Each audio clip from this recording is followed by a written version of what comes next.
meeting is being recorded. Okay, consider yourself warned. All right, gentlemen, you're already approaching late July. It's July 22nd. It's like, good gosh, where is the summer going? Because August is right around the corner. To me, that's the last bastion of summer, August. So, anyway, I hope you guys are enjoying the summer.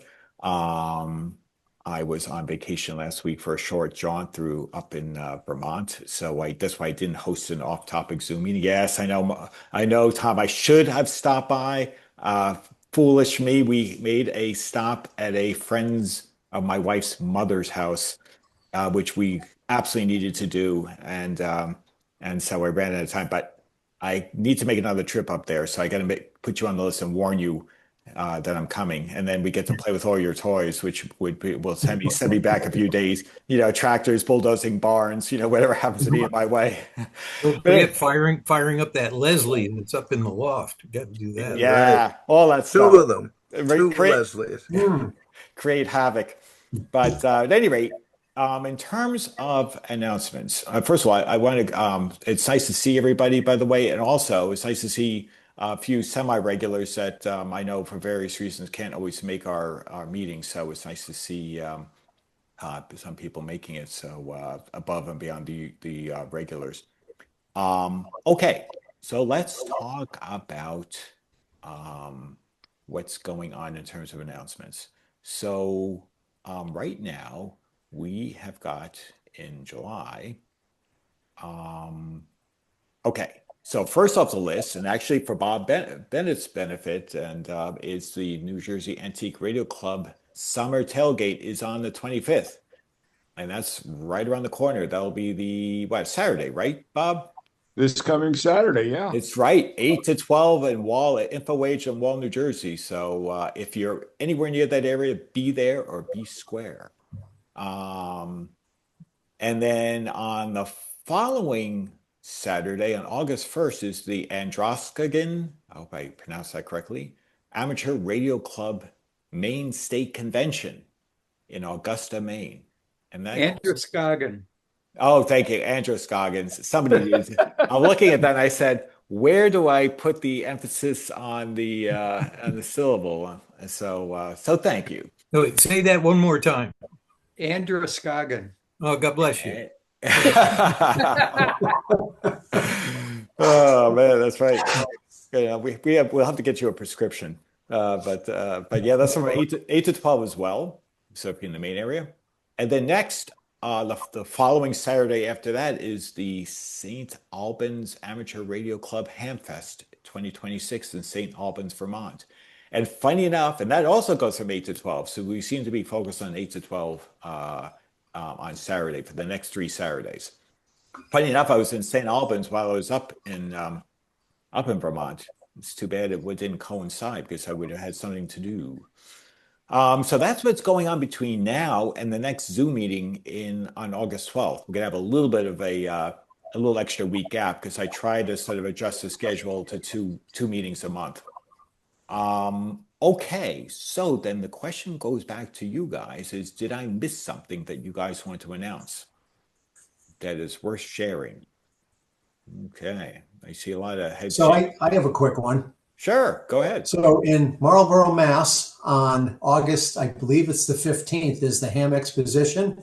And the interesting thing there is I will be giving 2 talks there this year. One of them I'll be doing my standard Andy's Ham Radio Linux talk, but also I'm going to give a talk on my experiences repairing antique radios. So you guys can come, laugh at me, straighten me out off on the side, and then I'll learn something.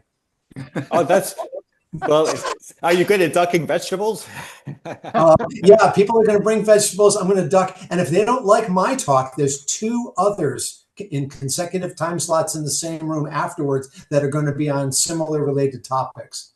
Well, that sounds terrific, Andy. Regrettably, I will be out of town that day, so I'm going to miss it. I'm really kind of bummed because I really like to go and I'd like to hear that. And and I like to toss vegetables, so that actually works out well normally. But no, really, no. I'm sure I would strike me you give a great talk, so I would enjoy listening. But and Tom, I bet you is giving a talk. Okay, Tom, give us a pitch.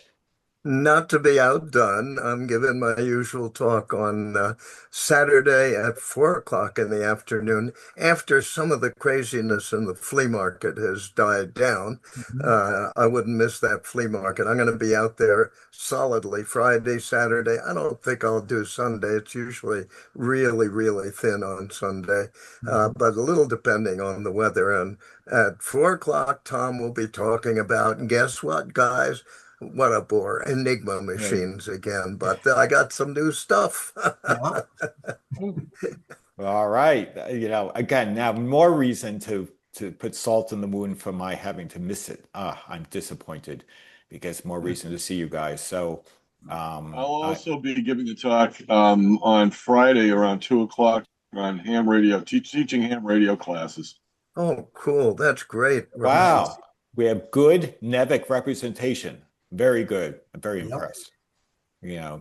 Good job making us look good here. Well, that's great. More reason for the rest of you guys, if you have the time slot available, to try to shoot over there and check out the presentations and come home with a bunch of stuff to fill your trunk. If Tom doesn't get to it before you. I think I'm going to bring another trailer load of stuff I'm really trying to clean out. So it'll be $1 for any item until 10 o'clock and then free. How about that? And I may even include the trailer in the deal. Wow. Does that include any enigmas, Tom? No. I figured I'd ask with the resounding no in response, Yeah. but I figured That might get you over there, huh? you bet. I would change my plans in a heartbeat. Well, be careful. As I recently learned, all this used gear that we think is worth a fortune, not everyone agrees with us based on my auction experience of late. It sort of depends on where you're selling, because if you take it over to Friedrichshafen in Germany, people love anything you bring. Sure.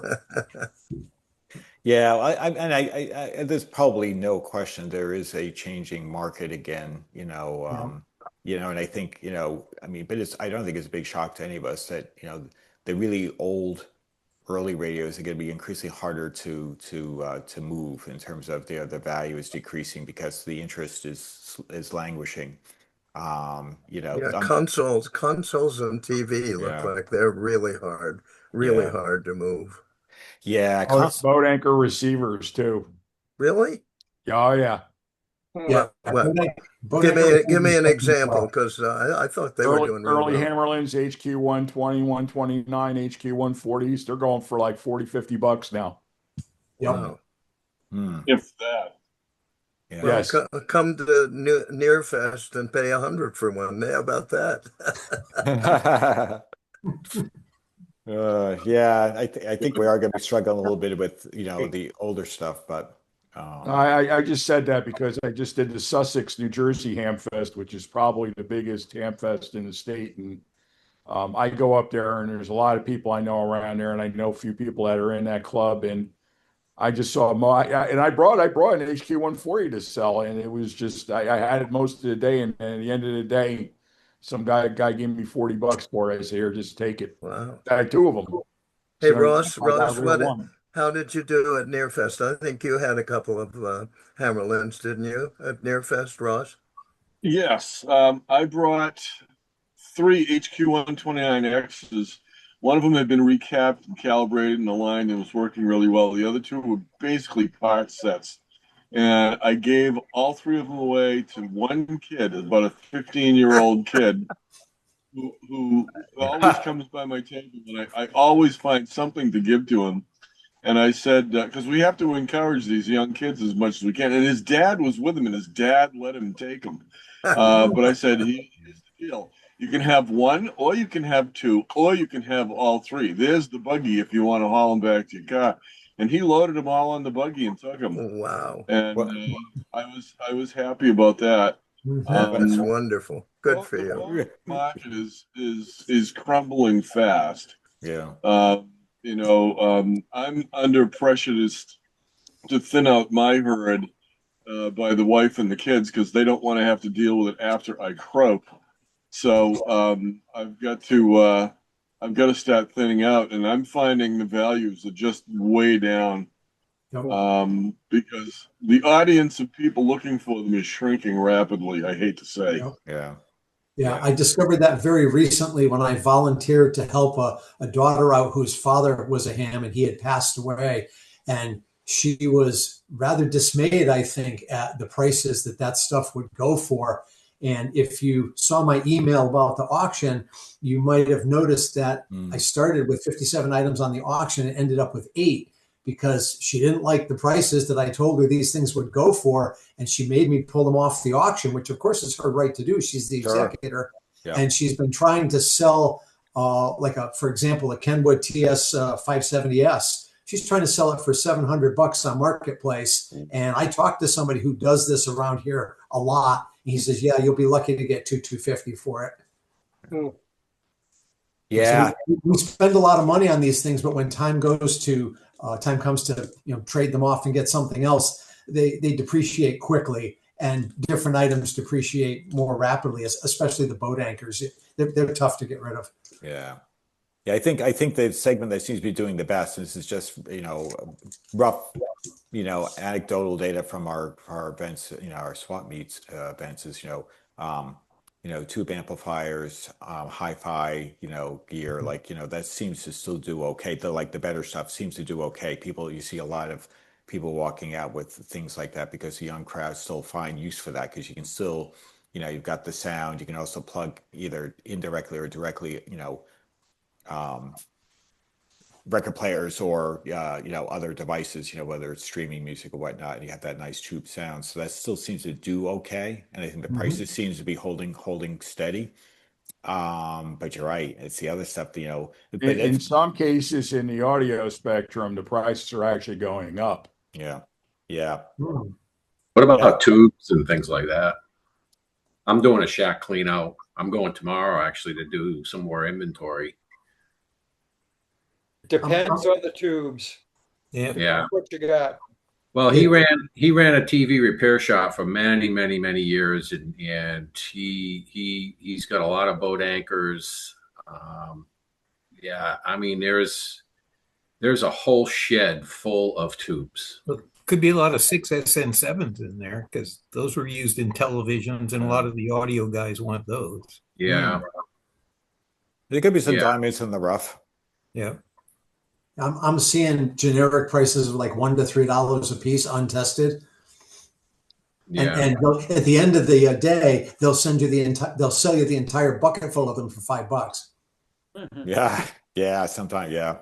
I think that's what I'm kind of looking at doing. Yeah, because I've got a bunch of new old stock tubes that I rescued from an old record player factory, and I'll be bringing those to Brookline in September, hopefully finding homes for them because they're no good in a box. People need to use them. Yep. There are some audio tubes that are like gold though, so be careful. Yep. Yeah. 2A3s, 2A3s, 12AX7s for guitar 50s. players. Yep. Yeah. 12AX7, it matters if it's a Chinese 12AX7 or they've got all kinds of things like round plate, which doesn't, in my opinion, make any difference at all in its value, but apparently it does to some people. Yeah. I'm on a Zoom meeting right now. Yeah. Our RCA, Telefunken, and Mullard seem to be the big three. 40 minutes. Yeah. All right. Yeah. All right. A lot of them look like new old stock. They were in boxes unopened. I mean, there's so many of them. It's just, I wish you lived closer to me because I buy and sell tubes. So you're probably several hundred miles away. And I just finished today going through an estate from a silent key, and he probably had about 1,500 tubes. And I just going John, today. John, Yeah. can you enable sharing for me? I thought I did. Oh, In fact, okay. I thought actually, well, it's interesting. I thought I did at the beginning of the thing, and I got a request from you. There you go. Okay. Here's just a picture. I cleaned out half the tubes in my barn, and I took them here, $1 a piece and free after 10 o'clock. And Guess what happened after 10 o'clock? Wow. So So this is there is hope, guys. wow. Look at that. Yeah. You're like the Fred G. Sanford of the I was thinking more like Houdini. Yeah, that's true. I really Now like you that. see it, now you don't. That's the power of Enigma, just so you know. When I was downsizing before my move, I was going to Nearfest, and you know, perfect example. Tom's is a perfect example. You know, something that sit on your table for $1 all day long. The minute you put free on it, it'd walk away.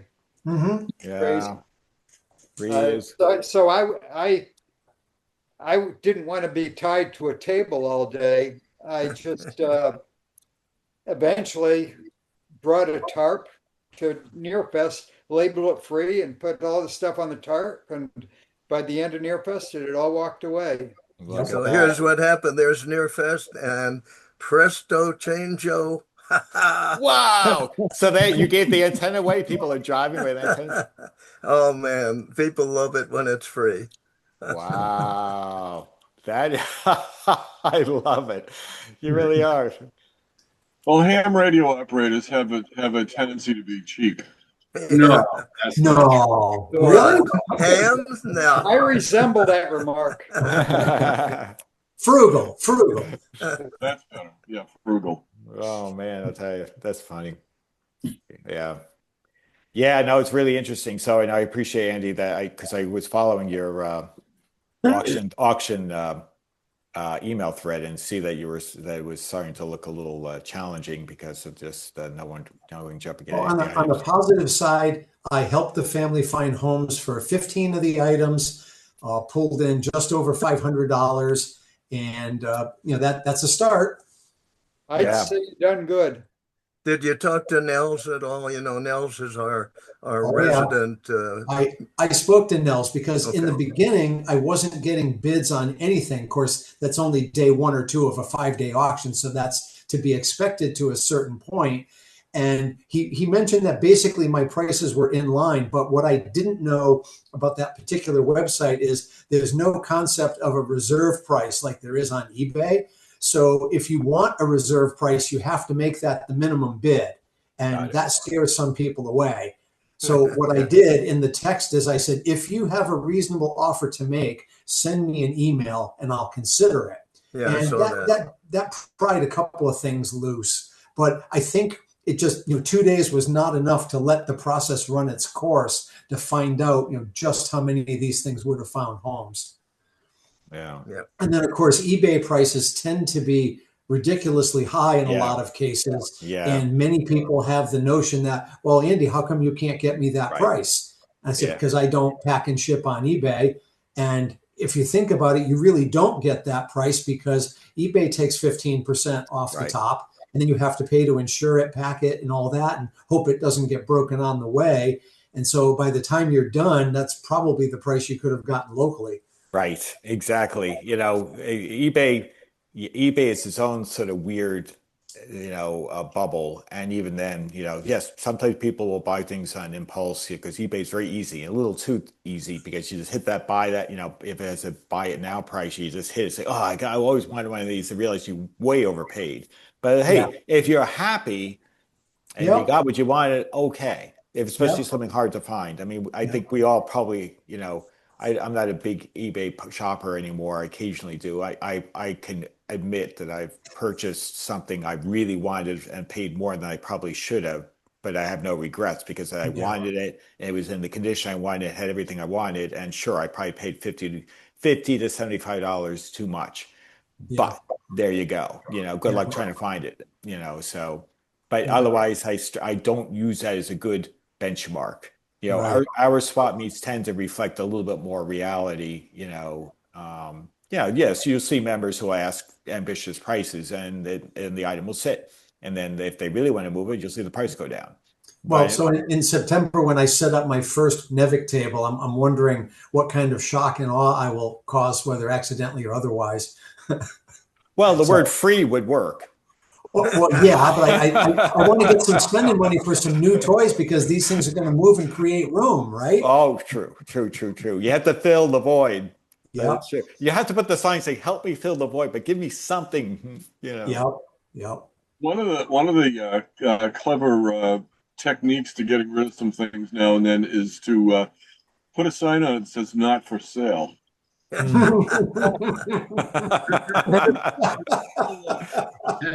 People always want what they can't have. Uh-huh. But they could also say, well, it could mean free because it's not really for sale. No. Well, I was hoping that a marketing thing would be, I have fixed this, I have recapped it, whatever, and it works well. Now, I guess that depends how my talk goes in August as to whether that's a good line or not. It also helps to get people to scratch their head a little bit. If you say $50 or lowest offer. Yeah. Yeah, that's funny. But hey, we do have something to look forward to in the wait distance in September 26th will be our next swap meet, which I think, Andy, you actually purchased a table already. I think you were the first guy to go out and get online, as I remember. I could be wrong, but like I got one and it's in the middle somewhere, no power, and that's okay, because then they can't prove me wrong when I say it works.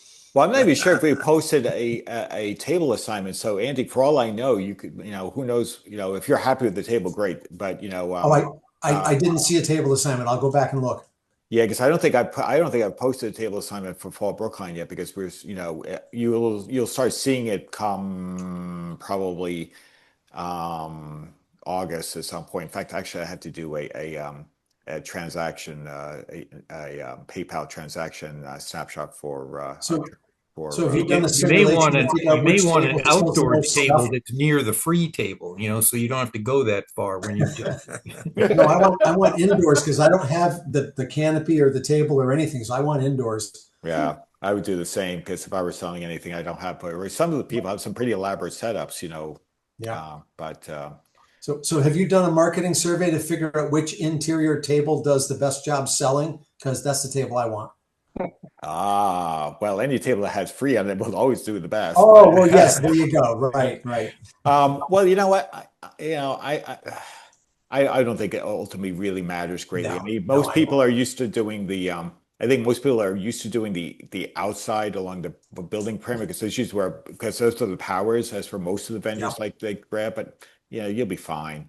You'll be fine because like I can speak like Howard just had the next on the same row on the middle, and he's done well. I don't think there'll be any issue there. It's a matter of what you got and what you're asking, and everything will just sort of fall. And if the weather's decent, you'll be that's it. And usually our Fall Brookline's most of the time the weather's good. So we were blessed by the fantastic weather we had on spring.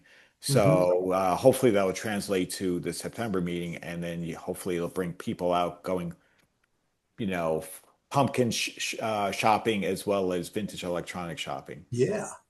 But yeah, so cool. So I guess what you could do is I could pick up where we left off. Let me just grab the because I remembered. I had actually quickly checked the end of the recording as if to remember where we left off. So let me share my screen. First, I have to go to Zoom and actually do that. And we can pick up where we left off. The Wisconsin Antique Radio Club, of which Greg can certainly confirm or deny that he was there at that event. And by the way, for everybody, happy birthday, Greg. Recently. Oh, yesterday. Thank you. So at any rate, so I think is where we left off at this Phil Cup meeting. Yeah, this was Madison. This was Madison meet. I think it was in May. Yeah, this is May 17th. We haven't hit the June one yet, but we have a little bit left on that before we pick up with June. Okay. Yeah, I mean, it's nice to see these once in a while because I think there's stuff that you don't necessarily see out east. Yeah. In the Midwest here. Oh, right. In fact, one of the things I want to go back and circle back on before we'll finish this set. I want to go back to that GLF radio back on the March meet, because the reason is I got a little bit of tidbits from Henry Tessier, who's he's in the club, but he hasn't really joined our Zoom meetings. I'll have to hopefully twist his arm someday, because he's also chock full of interesting information. He has some stuff about the GLF 770 that was I think that was sold at the March meet. So I'll have to go back and go back to that when we finish this set, because there were just a few tidbits he shared I thought was interesting. So I'm being his proxy, because he emailed me a few things privately. I thought, well, that's really interesting information. Any rate, so I think that's where we left off. So I'll move to the next one. So here we have a console of, who made that console? I see a tuning eye. Could be a Coronado or Airline, something like that. Yeah, because there's a whoops, sorry about that. Right in dead center, I can see the I believe to be a tuning eye. That looks to be a pretty nice shape too, overall cosmetically. Looks like it has a lot of photo decals on it. The photo finish. Yeah, right where your arrow is. You wouldn't want to sand that off, or your grain would be gone. Yeah, that's a good point. Good point. Let's see if I can. There we go. But then again, those are kind of a hard sell. Yeah, the whole console thing. Yeah. Oh, by the way, just a quick speaking of consoles, because I was going to mention it, because Steve Harris will be sending a Constant Contact, but Jerry Pact, our former treasurer, is selling a beautiful Zenith chairside. It's a 12 tube. I forget the model offhand. It's a 12S something another, blah blah blah. But it's a chairside. It looks it's fully restored, beautiful piece. So keep an eye out for it in case you have a dying need for a chairside.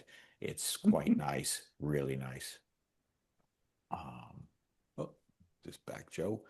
That might be beetle material, that cabinet. Well, that's interesting, because is that rust, or you think that's natural to the? I was just going to ask if that was a metal cabinet, because I thought I was seeing rust on there. Yeah, that's metal. That might be one of those 4-tube Arvins that just get local stations. Yeah, you're probably right, Bob. It was kind of deceiving at first, the Beetle radio, the cabinets have that kind of swirl in them like that. Yeah. That's actually a nice looking dial face. It's kind of cool. Got a nice deco look to it. Yeah. And it looks, geez, but Greg, you could work your magic in a little bit of sanding and blast of paint, and this thing will look brand new on the cabinet. Yeah, like Bob said, that one's more of a looker than a player, because it was a 4-tube. Yeah. Unless you have a lot of strong stations nearby, forget it. Yeah. Sherwood. Sherwood. And what's that asking? Nice little tuner. Do I see $45 on there?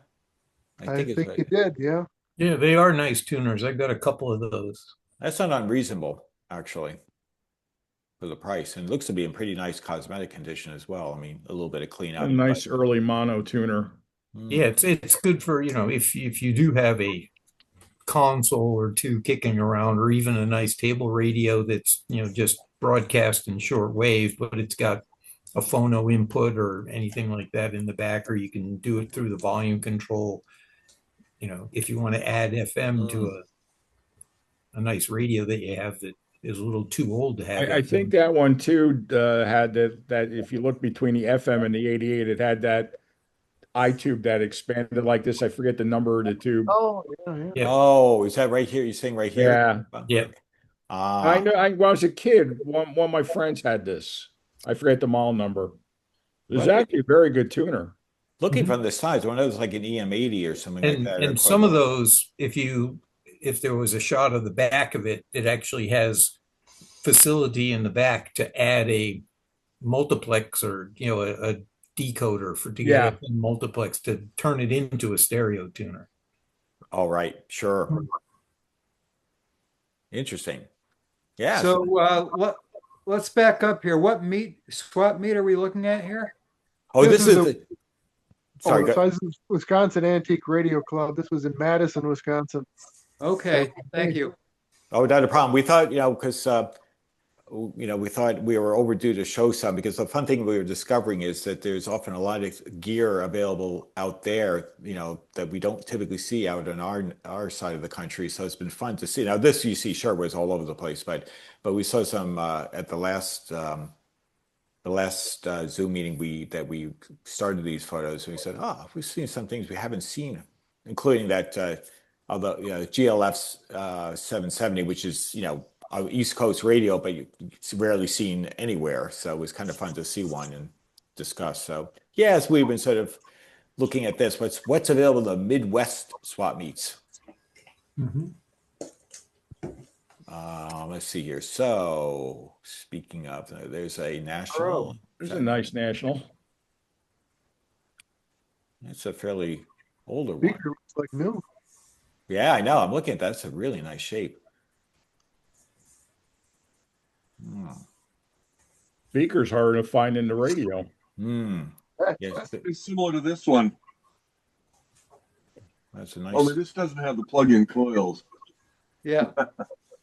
Right. I can't lift it. Too heavy. Yeah, I know. You don't call them boat anchor for nothing. Boy, I ain't messing with you. Got some pecs on you, I'm sure, to lift that up. Well, I can still do it. Maybe not for long. Well, Ross you've been well trained in German radios, which which requires some hoisting ability. So they didn't go light in the 50s, that's for sure. Yeah, I guess Nope. they were worried about windstorms back in the day at field day, so I made sure the radios were good and heavy. Yeah, the house will blow away. The radio would stay in place.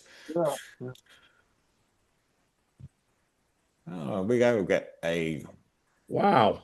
got a Little few copy. things going on here. I think the bomb one's a GE. It's I gonna, think That you're is. right. is that a record combo record player given its depth?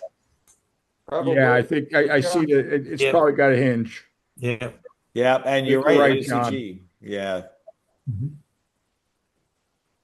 And then you got Not sure what that thing is in the middle, though. I guess that's just Speaker. a I think it's just a speaker.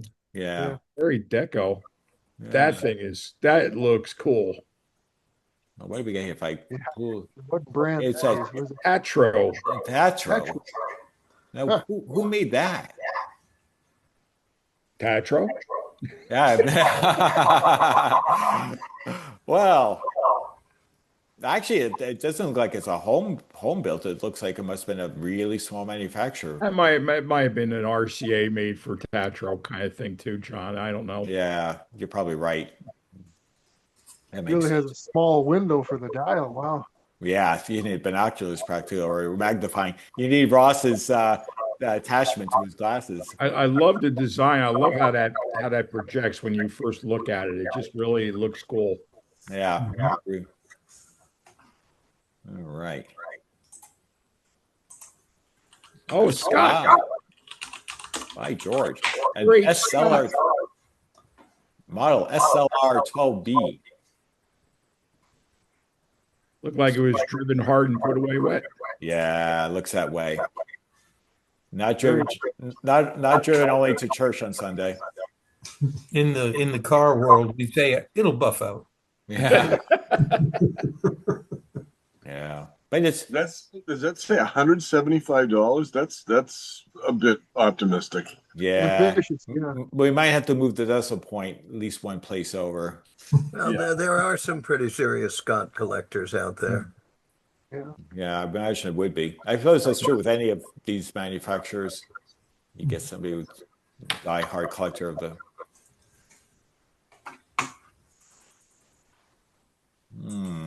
It's like a PA amp. Looks that way. Microphone, phonograph. Well, it's got a photograph, microphone, tone.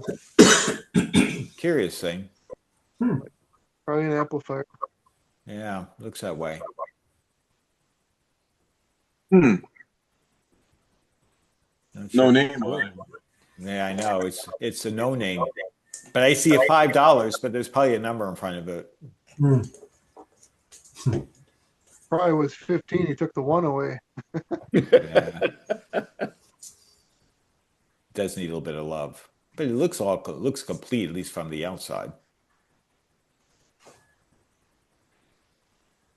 Okay, what do we got here? An Arvin. Look at this. Arvin Hi-Fi. Wow. AM FM with the little push buttons. Mhm. Screaming, I'd say what? Mid-60s? Yeah. It's got stereo. Because I see the stereo button right there. Mhm. Oh, Oh, I no. like that. It's got a phonograph input. So it must have another speaker somewhere, I wonder. Unless there's just two speakers and it's one unit, maybe. I guess. It's kind of cool. It's unusual. That was taken from George Jetson's house. Yeah, exactly. Agreed. It's kind of cool.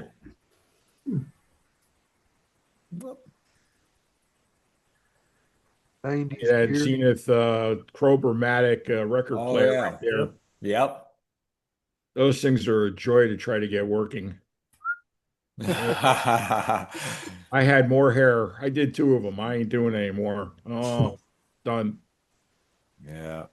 Yeah, I guess some 80s gear over them this to the Yeah, left Sony here. cassette deck and a Kenwood. Looks like Yeah. a CD changer, maybe. Yeah, I think you're right. Speaking of it, now we have a close up. Plus, we have another, looks like record player here. That might be RCA. Okay, I'm not sure if I see a label, but I would believe you. Unless, I would think that given the looks, I bet you that's a 78 RPM one. Oh yeah, definitely. What's that little guy in the back? yeah, I was looking at that. That actually is. I'm That not one. sure what that is. It's cute. Yeah, I like the dial face. Is Yeah. that it? I'm trying to go to maximum. I can see something, but I can't make it out very well. Could have been a Detrola, maybe. Maybe. I like it though. I like the red in this gold. That's really quite sharp. Although it's obviously missing a knob, I suppose, or something. That doesn't look right, that switch.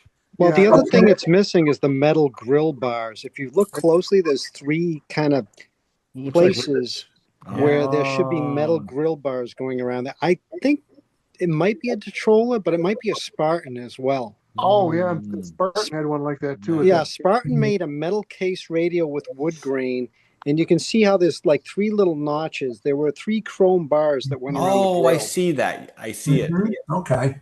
According to Google, it's a 1940 True Tone D2210. Okay, well, Wow. Okay. Well, maybe it is a true tone, but it's not something I've ever seen. Yeah. I've Is seen that- a few radios where they put an external switch like that when the on-off volume Yeah. thing is half broken. Yeah. People have gone. So I wonder if that was added by somebody or is that really meant to be? It's not clear. It Yeah. looks like an No, old. Sorry. that was bored in there. Somebody drilled a hole and put it in. Yeah. It's a little bit of a shame because it's a nice cabinet, but. Mhm. And then you got an Emerson to the left of it. I think that's Yes. Yep. Yeah. Emerson. Mhm. It's too bad. Neat though. Magnavox. There we go. Magnavox tuner. And I believe this is a Nordmenda to the right of it. The Nordman Yeah, Globe Yeah. Traveler. Yeah, I have this Yeah. very radio Wow. in nicer condition. I can admit, with all the documentation. I had one of those in its original box with all Really? the paper and everything, and I was afraid to touch it. You know, there were no fingerprints on it, so I sold it. Oh, Yeah, yeah, not it was bad. beautiful, beautiful radio. They're nice. That's mine. I think around 1973 is roughly early 70s. Mine has the dual speakers. It's not stereo, but it has the twin speakers. Mhm. So it has some good sound to it for a mono radio. It's not, but it is still, for this age, still finicky would be the best way to describe it. But it's still cool. It's weird. I have that Magnavox, but I don't. The one I have doesn't have that whatever that thing is up in the upper left. Just here. Oh. Yeah, I don't know Interesting. what I that's just wonder. Well, it looks like it had like connections for TV and all kinds of stuff. So that was in a cabinet. Yeah, I'm wondering if that might be the power control, maybe. Hmm. no, that's usually in the tone control, in the bass control. Oh, is it? Yeah, the bass knob. It's on, off, and bass, and then there's a Oh treble. yeah, you're right. I see it on the lower right there. You're right. Yeah. Oh, I mean, I've got that. I confirmed. have that almost exact radio, except for that weird button in the upper left. Mine is just it just looks like the right side of the radio. It's just flat metal. And maybe a button that does nothing has befuddled owners throughout the years. It's a lot of effort to put something there that doesn't do anything. It almost looks like an AI creation. Yeah, right. Yeah, that's a curious one. Is that like the one you have, Bill? Yes. Yep. Wow, look at all these see-through tube boxes. Yeah. Yes. There we go. Tube tester. Dynaquick. I got some sort of amplifier or something. I'm not sure if you guys can hear me. Sure can, Bill. Yeah. Sorry, Ross. Yes, that's very similar to the one that I have for you, with a beautiful, gorgeous cherry cabinet. No veneer on those Magnavox, and it weighs a ton, but it is gorgeous. And I was going to give it to Ross to part out because I just don't think I can afford to get it fixed. But yes, Ross, that's very similar.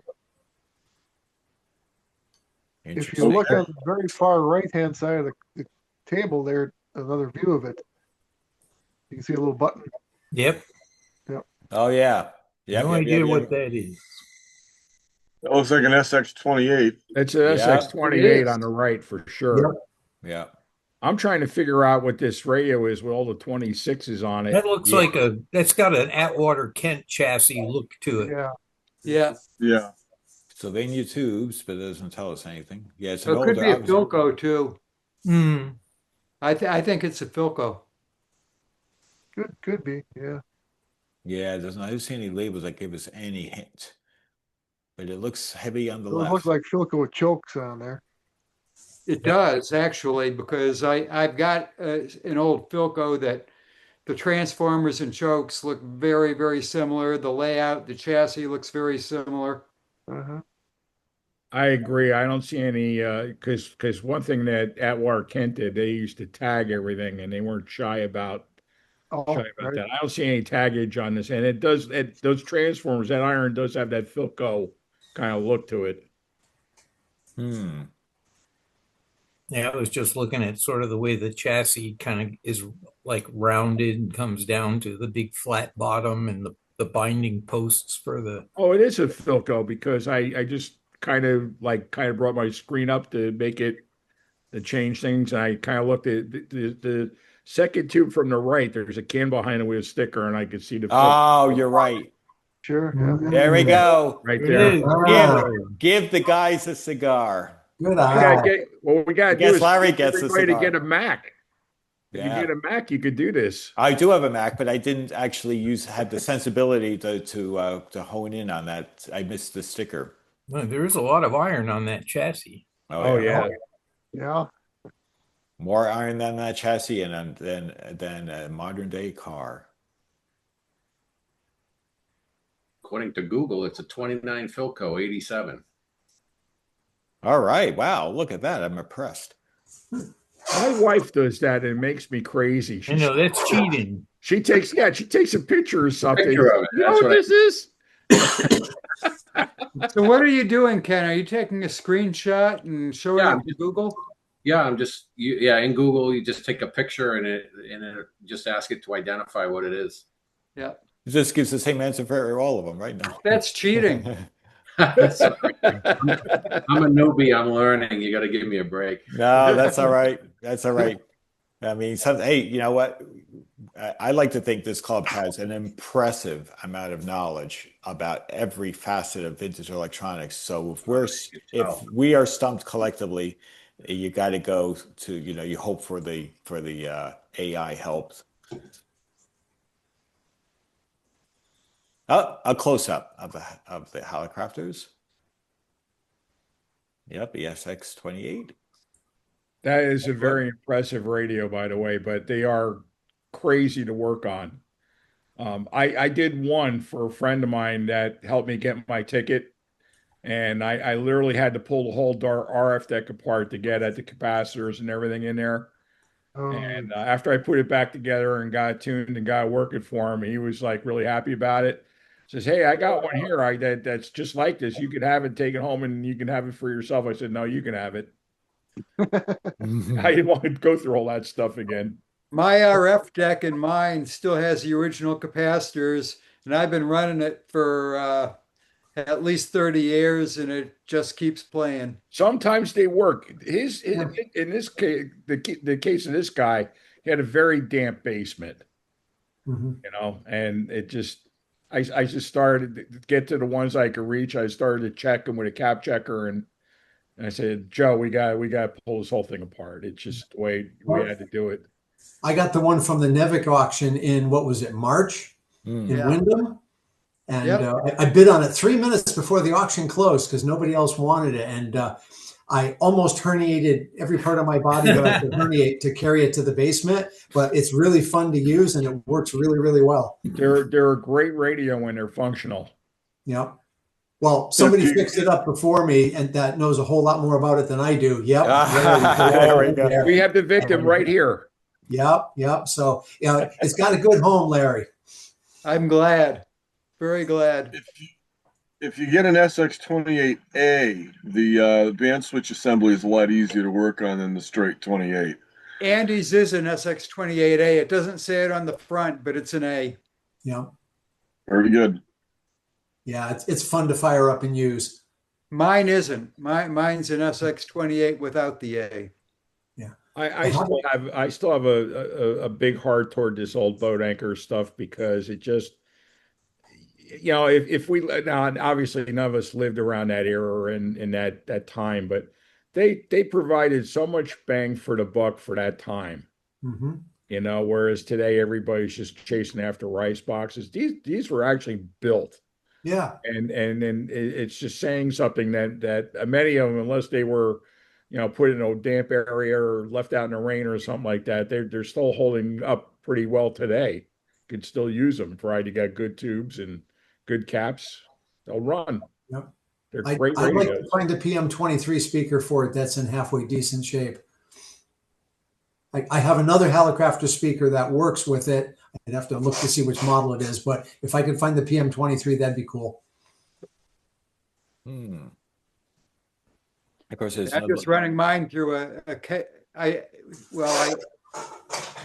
since it's an 8-ohm speaker, I'm using a different output transformer than the one in the SX28, but I'm running a little KLH center channel speaker that was a freebie at Nearfest.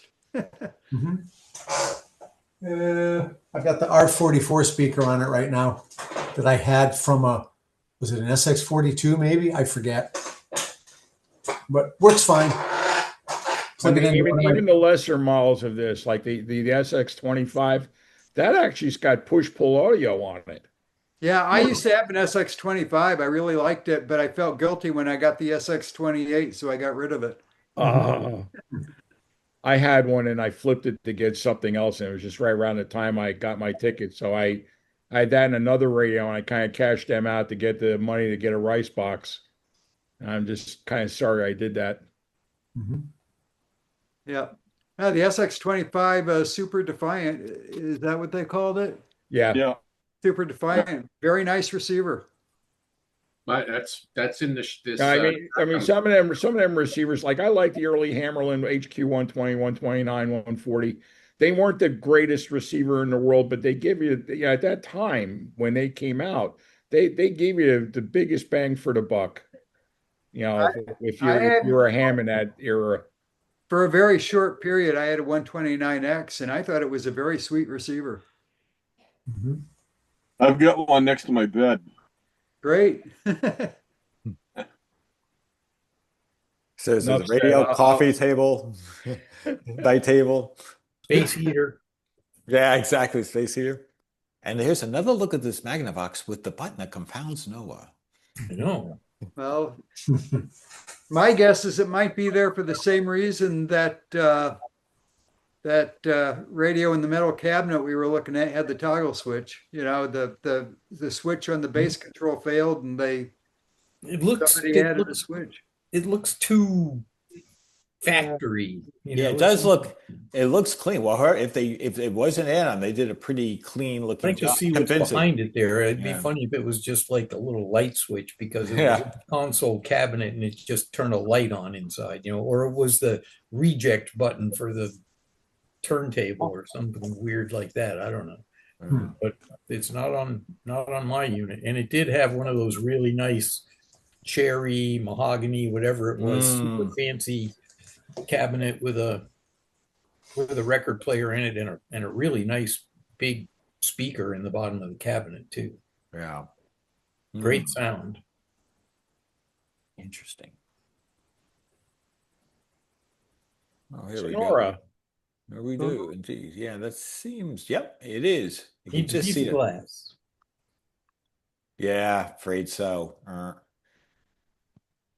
That's a curved piece. Is that curved Piece glass? of glass. Yeah, that's gonna be a pain to find.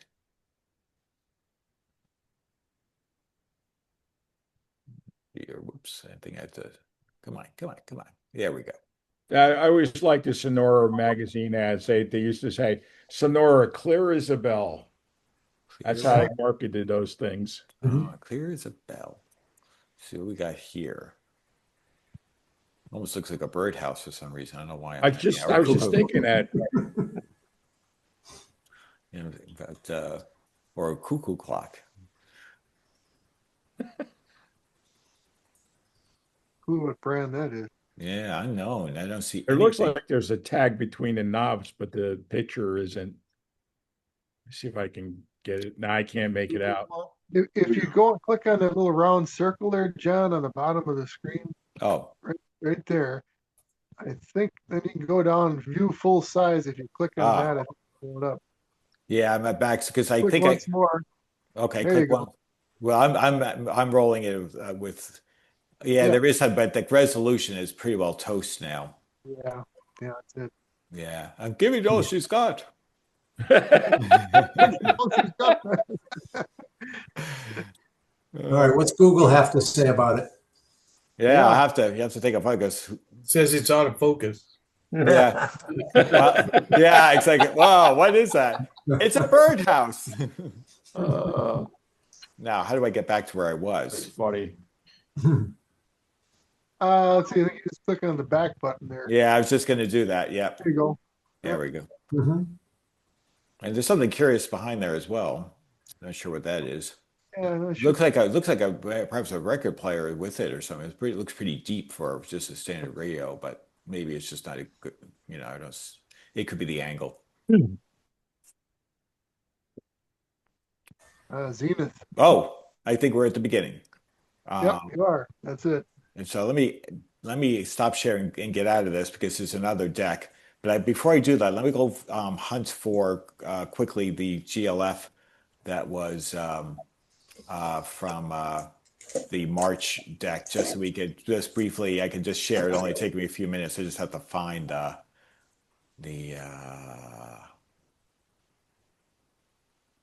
here we go. It was the March 1st. I just have to find that. Where are you?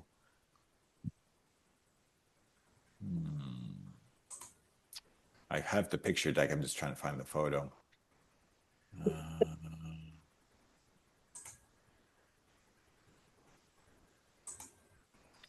Where's Waldo? No. It's nice. It's nice radios. Oh, why am I having trouble finding it? March was a big meet. There's probably a ton of pictures there. It wasn't actually not that many. That's why I'm surprised. I could swear it was from the March, unless I'm misremembering. But oh wait, is this it? No, that's not it. If not, nope, that's not it.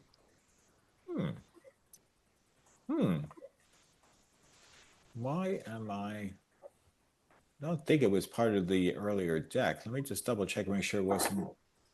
While you're doing this, oh, wait, is that it? No. Sorry, go ahead, Bob. No, I was going to say I could take this moment to show you a tchotchke I just picked up. And some of you guys are going to laugh when I show this to you, but I actually traded a perfectly good Motorola, nice working transistor radio for this. So let me get this up to the screen. All right. Ooh. What you got? This is a Lafayette. I guess you guys might have had Lafayettes in New England back. Oh, sure. But this is an external BFO, and I traded the transistor radio for this for the sole purpose of clamping this up to one of my tuber transistor transoceanics that does not have a BFO or VFO in the.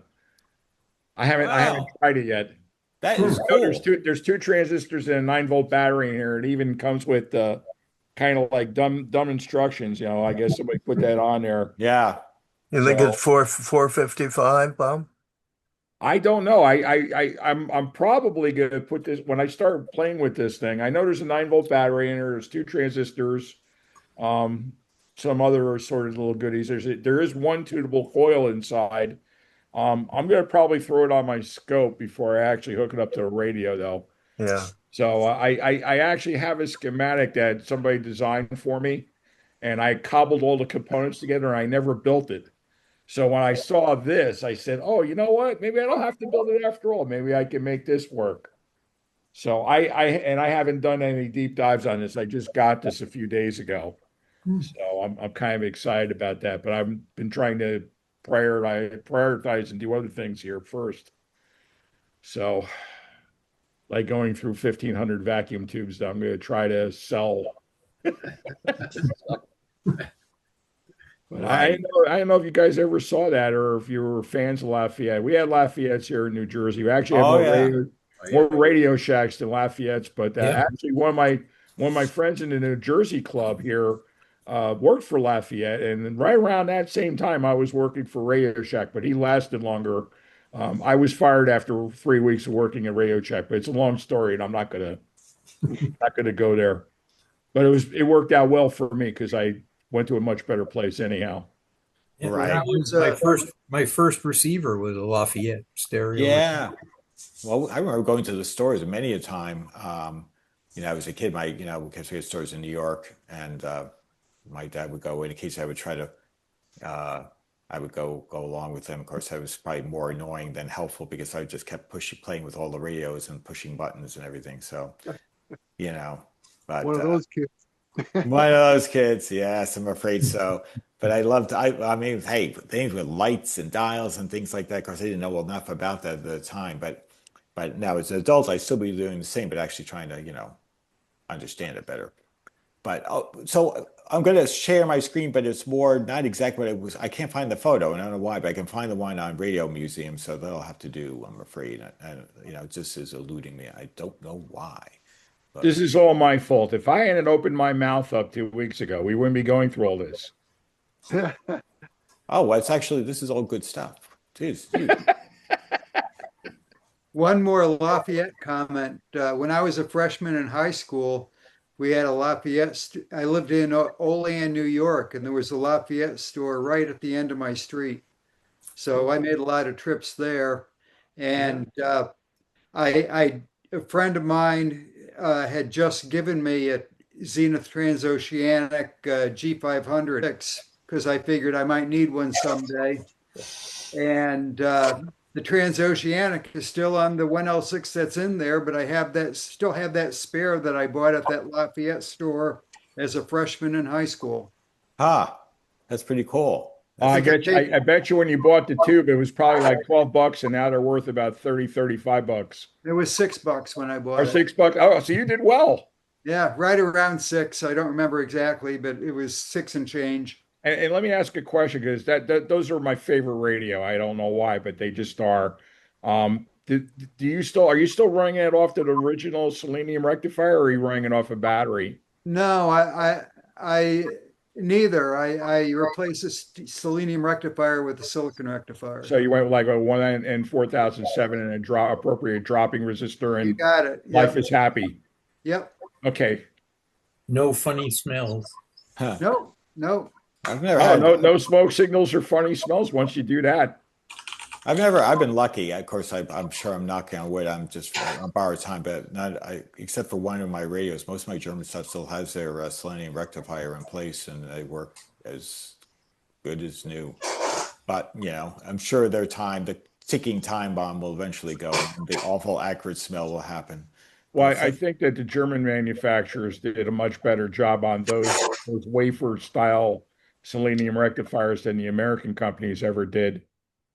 They just seem to hold up. You might want to check your B plus voltage because the German ones made by AEG or Siemens or something, they tend to sag, and they may work, but you may not be getting full voltage out of them.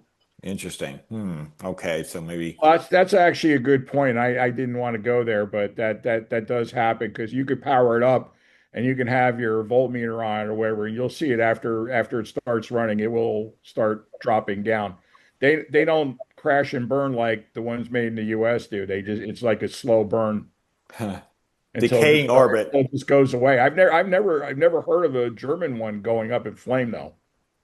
No, they do fail, but I used to replace them when I was doing German radios for a business. I used to just shotgun replace those when I did the filter caps. I'll throw a 100 ohm 10-watt resistor in series with it and call it a day. Yeah. Yeah. So I'll just share a few things before we get back to our photos from the June event. Is that Henry Tessier had sent me just a few private emails on this, and he was saying that I guess because he had he was one that posted the schematic for it because he actually had to just rediscover it years ago, and I guess you could, if you Google the Rural Radio Network, you can get some information about this, for this particular FM. And, I think he said it's in the September 1948 edition. And I think he said it was Gernsback back as the editor. But anyway, apparently he said that this receiver is actually manufactured by North American Philips, which I found really interesting. That I believe because it's got that kind of funny stuff underneath the chassis. Yeah, it does have a European look to it, doesn't it? Yeah. In its own way, it's almost influenced. That's what I found interesting about it. But I guess apparently a special antenna system could be purchased with the radio. And really? Yeah, Henry said there's something crazy like he said the price is really high. His memory tells it was around $265, which is like big bucks for 1948. And I think I heard it was big money, and then as I said 2 weeks ago, the story behind this is that the idea was that they established this company up at, well, the predecessor to Agway, which was this LaGrange TLF. Right. They wanted to establish a set of FM radio stations to broadcast to farmers so they could give the farm reports in New York State. So, I kind of grew up around a farm environment family. We never had that kind of money. My parents never had color TV till I bought them one. It was just really, so the fact that these things were a lot of money just kind of mesmerized me. In fact, actually, it's funny. Henry said that. I just realized right in front of me here, it's right here, Norelco, which only reinforces what he said about the North American Philips. So you can definitely see a little bit of European influence in the cabinet design. But and I guess apparently they did not sell well, because the radio was expensive, then the antenna was, $265. So apparently he said like a lot of them didn't sell, but like 50% of them, something like that. And they bulldozed the stuff into the ground, into a dump, which is very sad. So, and then what else? Let me say some other little tidbits that he had shared was he said he thought the radio was over $250 itself, which typical if it was a European bred, it kind of went that way. So it's like you're paying over $500 for this rig, so it's just expense killed it. But I guess in Weymouth, because Henry's a local guy, I guess he said there was a Grange store from the fairgrounds. So it's kind of interesting that you could get this in Massachusetts. So there was a GLF, I guess, and it was in Western Mass. Weymouth is actually on the South Shore, so it's in Eastern Mass. Oh, it's Easter Mass. Okay, Yeah. I've heard the name. I just didn't. I don't remember where it was. Yeah, so I John, guess John, how well do you know Henry? reasonably well. I Yes. know him really well too. He shows up here on a regular basis. How old is he? I would say he must be, I don't know, his late 60s, I would Does guess. that look like it could have been him? Yeah, I get if I stretch it, it's Henry Tessier. If I that could be, yeah, that's kind of if I stretch it, yeah, I would say that's probably him. I Is mean, that a pimple on his face, or is your camera lens dirty? Probably a little of both. I don't know. yeah, This is Oh no, let me that's a dimple. It's a dimple. let I'm me sorry. spotlight it now. That's a dimple. Yeah, I mean, I could probably believe that's Henry. Yeah. that's a picture from my 1973 high school yearbook. I went to school with Henry in Monroe, Connecticut, if it's the same Henry. You'd have to. I could give him his email address, and he goes by radio Henry dot. Let me go dig it up. That would be pretty wild. That would be really funny. Because yeah, I could stretch that and think that's Henry. He looks like him. Yeah, I don't know how many Henry Tessiers could there be, but He was just here on Saturday. Well, I didn't know that he grew up out of state. I thought he was a local guy. Well, that's local. Connecticut. Yeah. Yeah. Well, I'm only about 6 miles from Weymouth. Yeah. Here's Radio Henry at AOL.com. In case you want to email him, maybe you could say, hey, I went to school with you. Or I went to somebody with your name. Right. Or there's a reasonable facsimile. Radio Henry at AOL.com. Okay. You better believe it there. Okay, so let me go back. Let's go to the June. But it was I appreciate him sharing it. I said, wow, Well, thanks for finding that information out, because once I get that radio fixed for this guy, I'm gonna like pass that information on to him. Yeah, some interesting tidbits. I think he'd appreciate it, because I didn't realize there was this much kind of a mystique about this radio. It just now I know. So thank you for looking into that and sharing that. If you get in touch with him, tell him I said thank you, because I thought that's really nice information. But what helped was just a very minor plug for our meetings is that he looks at the YouTube upload recordings. And that's why he emailed me saying, hey, I got a little bit of, I'll share some information about this. And I said, well, that's really interesting. I appreciate you doing that, because we were sort of discussing, because you shared what you knew, Bob, and we were all kind of like, this is a really interesting radio. It was actually rather attractive. I had quite of an interesting provenance history behind it. And so he shared what he knew, and I thought it was really helpful. Like I said, there's somebody in the club that knows something about every facet, and if nobody knows in our club, I don't know, it's pretty unlikely anyone knows. I'm almost thinking of turning this whole scenario into a YouTube video. Yeah, exactly. Probably be interesting fodder to some people. So I might do that. Yeah. First, I got to get the other radio working, though. Hopefully that will go a lot better than the one I already worked on. Well, maybe we can do is maybe we can somehow get Henry on there one of these times, and he can tell us, he can dump everything he knows. But he shared quite a bit of interesting tidbits. Let me go back and share where I left off.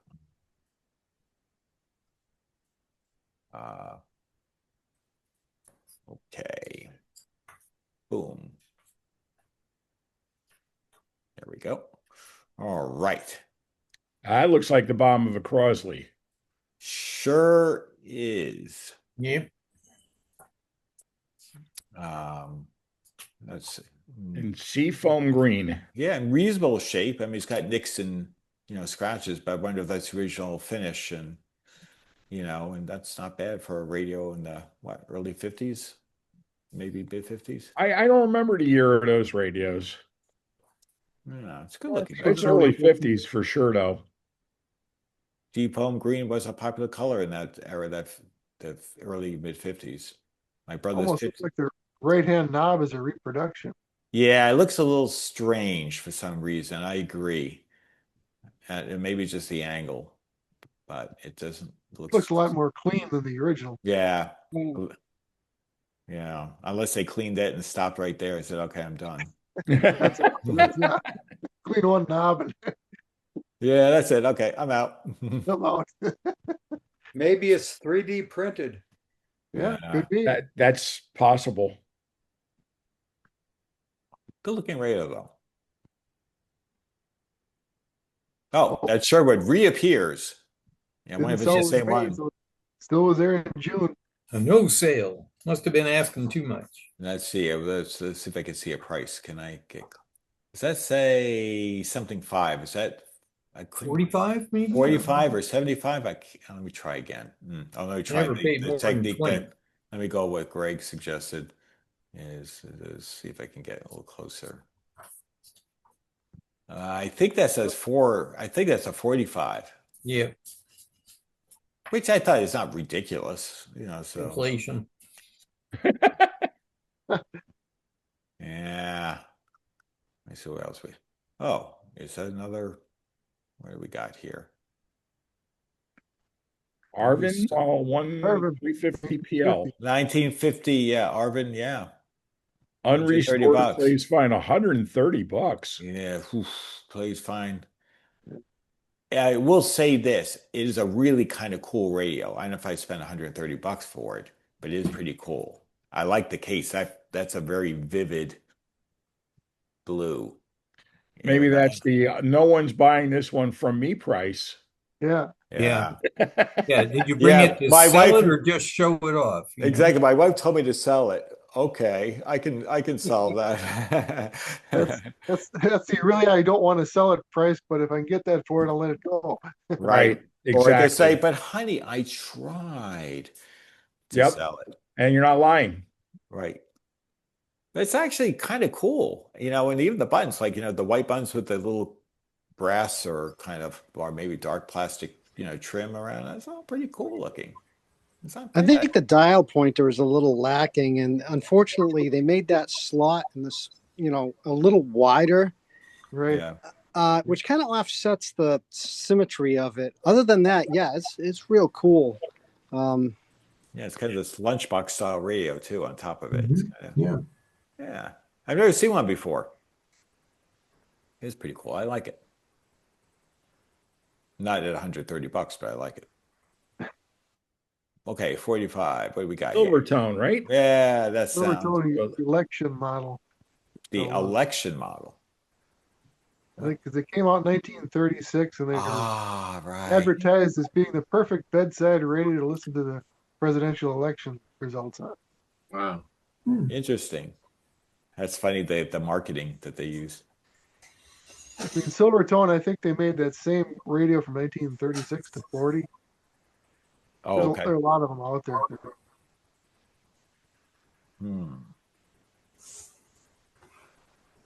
Okay, we got what do we got going on here?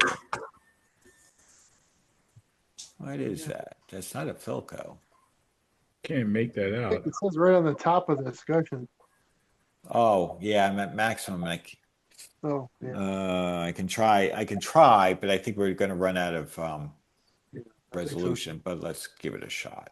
The one on the right, I'm thinking might be an RCA, but I'm not sure if my memory is. I had my grandfather had a radio that with that same thumb wheel style dial, vertical thumb wheel dial. Okay. And could that be a TRF maybe? I think the radio my grandfather had was a TRF, so it might be the same. No, it's not the same chassis because in this one the dial was over on the right. So I don't know, and I'm not even sure if it was RCA, but I want to say it was. It looks like the two knobs are Atwater Kent style. But the grill work looks like Jackson Bell. But it's this weird hybrid. It's a Jackson Pollock for Jackson.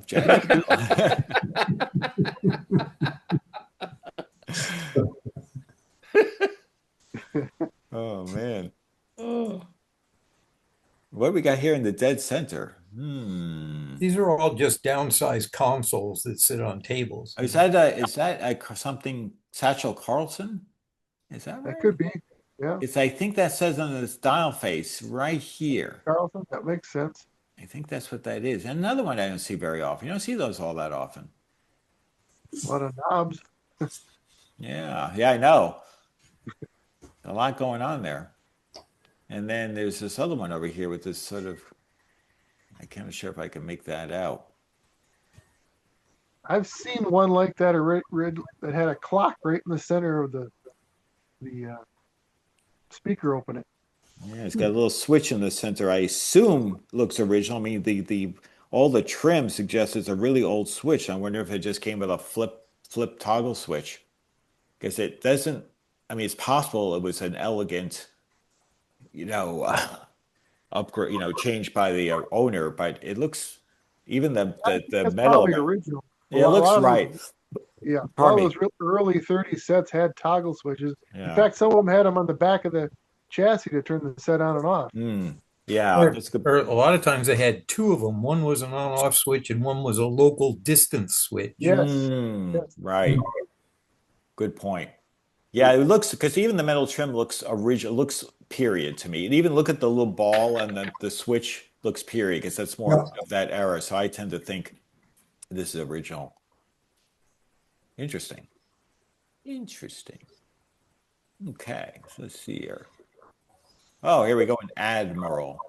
$10. That's not in bad shape for $10. That's it looks like a potentially not an unreasonable deal. Yes, it needs some cosmetics, but it's all there. Yeah. I think Admiral had a similar style TV table model. It looked like that cabinet. Admiral made a Bakelite TV that looked like that. Yeah. We have one in our museum here in New Jersey. Okay. It looks like a small black refrigerator with a TV screen stuck in the middle of it. Yeah. Let's see here. Westinghouse. That's a Motorola right there. I recognize that thing. Yeah. AM, FM. Westinghouse, you mean, or was that? I think is this a Motorola or a Westinghouse? Might be Westinghouse, I guess. Yes, yeah. Seems to be according to the label. Oh, it is Westinghouse. Okay, it was in my picture. I'm sorry. No, that's all right. I blew mine up before to see something. I didn't back it back down. No worries. Does what? Motorola made a tube radio that looks similar to this stuff. Okay. I've never seen this. No, this looks like this is a. Yeah, this looks to be what probably mid to late 60s. So you could be unsure and then know it's a Westinghouse. See, I wasn't sure about this. Yeah. Just thinking that, but I didn't want to say it. What's that price, John? Is it $20? It looks like it's upside down. Let's find out. Boy, that string is in the way. This looks like it. Could be. Ooh, $20 it even has AFC. See, yeah. So that's a late 60. This has got to be a late 60s thing. So I think AFC didn't start showing up until that, late 60s. The appearance, the cosmetic it looks that era. Oh, what do we got here? That's a Yaesu. Yaesu, yeah.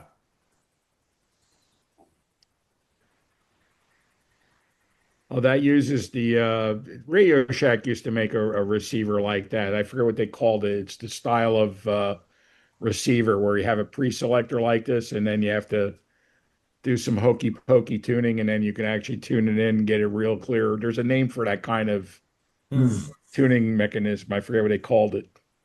A Wadley loop. A Wadley loop. Yes. Yeah. Thank you. I seen your moment. I couldn't remember it. I got a Frog 7 over here that I just went through. That's why it was top of mind. There you go. Well, this thing back here has a Wadley loop in it. That's the Ray Cal 17. So here's an RCA, I believe. I was going to say that. I mean, I had an RCA Radial 66, and it looked a lot like that. That's the power supply chunk of it. Yeah, a lot of fun getting tire on that stuff. Yeah, this is $50. That's really interesting. Look at this. This beastly. the capacitor boxes. Yeah. Well, that's probably the audio chassis is my power. Well, audio supply. and power. Yeah, it was audio and power on that same chassis. Yeah. Mhm. Probably an RF chassis that goes with it. Yep. I think you're right because I'm looking at one of the tubes and I can see 45 on it. Yep. So that's probably it. See him? Oh, yeah, Actually, yep. 45s Right on there. there. Yeah, type right 80 there. type 80 rectifiers, something like that. Yes, indeed. Or maybe those are audio transformers and the power supply was separate. Unless one of those tubes is an 80. I was thinking one of them would be an 80. Yeah, probably. I had That trouble. is the last Zenith transoceanic radio made. Ooh. And it wasn't made in Chicago either. It was Japan or Taiwan or something? Yeah, it was Taiwan. When those now I refuse to buy one of these because they do have certain quirks on them and they can be fixed, but I understand they're really difficult to fix. Oh, really? Oh, you can get that one on the lower left if you want, Bob. Is that a transoceanic? No, it's just an AA. That's an AA5 in a box. No, not that one, the black one on the floor. Yeah, Oh, the black back. one, Oh, I didn't see that's that a one. I'm transo. sorry. Yeah. That looks It's like like we talked into it. That's an H500. Yeah. Yep. Yes, indeed. You could buy it. That's pretty good. You guys can make that out with what that little you can see. Mhm. the recessed antenna cap is a dead giveaway, as Yep. is the handle Yep. and the flip up loop antenna, the front that flips up loop antenna on it. Well done. Well, You guys are amazing. Yeah. Amazing.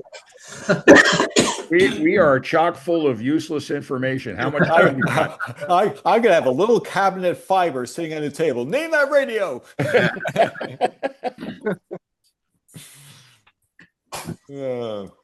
Let's see what we got here. This is a quick, interesting radio over here to the left.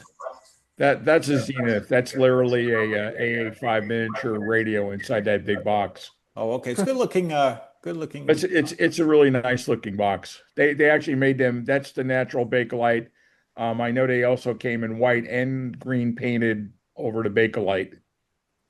The green is actually a really cool color for that radio. Oh yeah, isn't it like a darker, medium, dark green? It's I can't find the right adjective to describe it. You'd have to just see it. Yeah. And then of course the 7002 transoceanic. And when they work and everything's working, they work exceptionally well. But if they break, good luck. They're hard to fix. I know we had someone at the club when we had our Zenith radio contest that had, I think, one of these. It was, original box all in pristine condition. I think he one he placed with that as well. But yeah, so that's I think around is it 78? Is that like late 70s, Bob? I believe so. Yeah, I think it was 78, 79, early 79 was the last of it. Yeah. Actually, but they were still the Zenith dealers actually had these in stock until I think 81. Is it that They particular? were manufactured till I think like mid 79 in the Philippines. So which model was the last US made Zenith? That was probably Was that the the 7000? 3000. Oh no, wait a minute. No, the first 7000 was the last made here in Chicago. That's the one that, you see how the lettering on this has kind of like an orange thing and everything. Yeah. The 7001 was had the blue letters and numbers on it. Yeah. I mean, I have one and I could pull it out now. I could show it to you. Yeah, I've got a 7000 as well. Yeah, why don't you go grab it there, Bob, if it's okay. I can stop sharing. I can spotlight for everybody.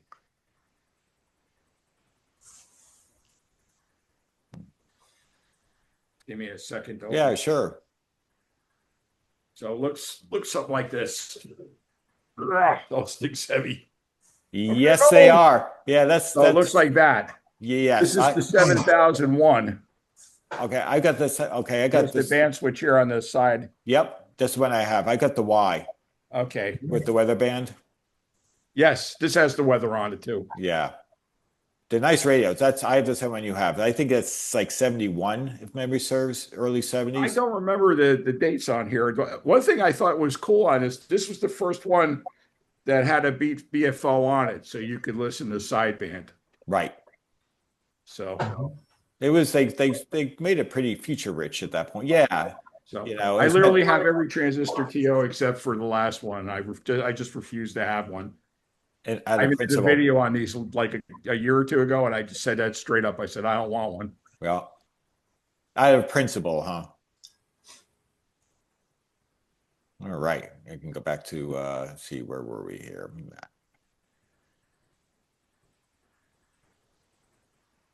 Oh, wait a minute. Sorry, I didn't mean to do that.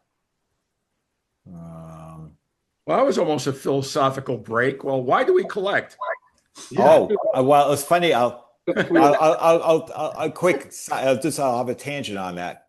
Because I was starting to write an article which I have not completed yet. I had done I was late to getting to this, but I've just been so busy with the move and all.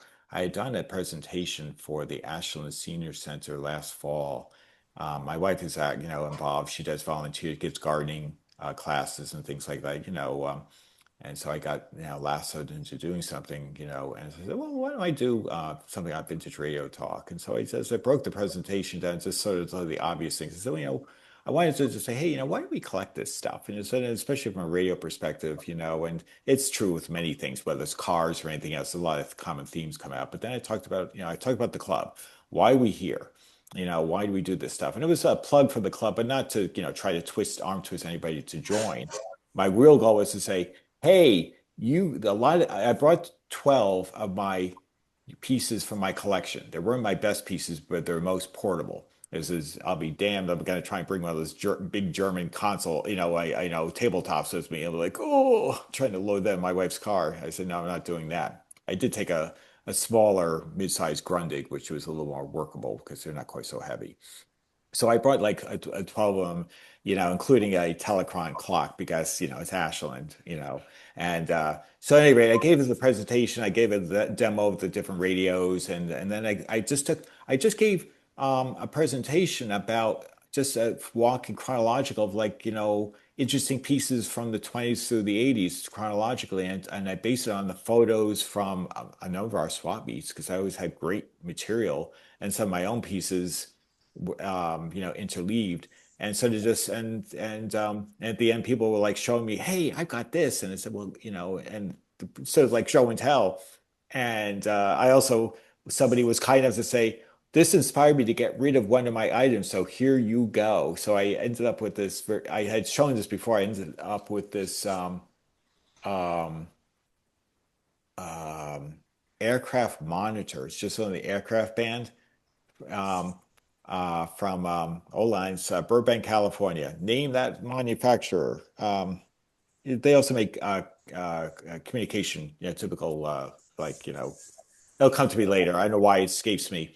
But anyway, it's in pristine, it's almost in really good shape. It works, and it doesn't make any awful sound, but it doesn't pick up anything. It may be that, it needs, it definitely probably should be gone through, and I just haven't done anything about it yet. And secondly, it just may not have enough. I'm in Natick, so I'm still, as the crow flies, I'm still about, 15 miles, 12 to 15 miles from Logan. It may just not be able to do it. Whereas my trusty Bearcat scanner can effortlessly pick up departures and a lot of from Logan. So anyway, it was fun to do. So what I was trying to remember, what did I do in the presentations? I had it sitting in my buffer, so you guys got to see a sneak peek.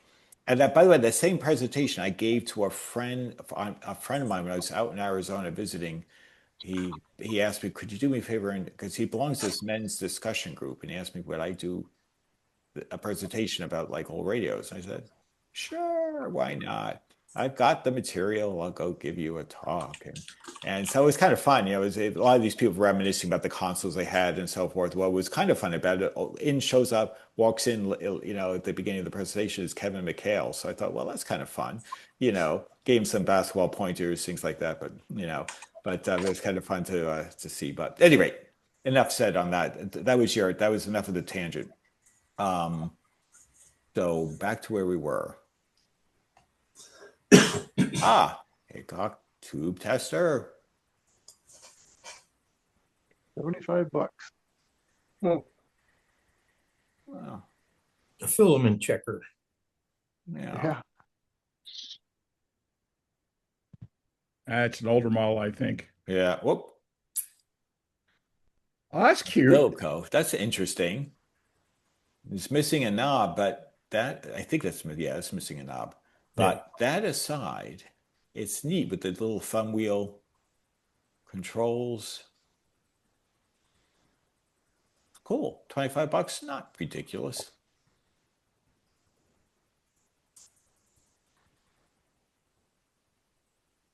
Come on. There we go. Oh, Westinghouse. Oh, yeah, it is the W. I saw the little W on the bottom. Yeah. And I'm not sure if they always lit on those, but some did. You think Betty Furness was kind of holding one up in the air and trying to look sexy, hold that radio back in 1947? Right. This is nice house, and it's a pretty decent shape. I like it.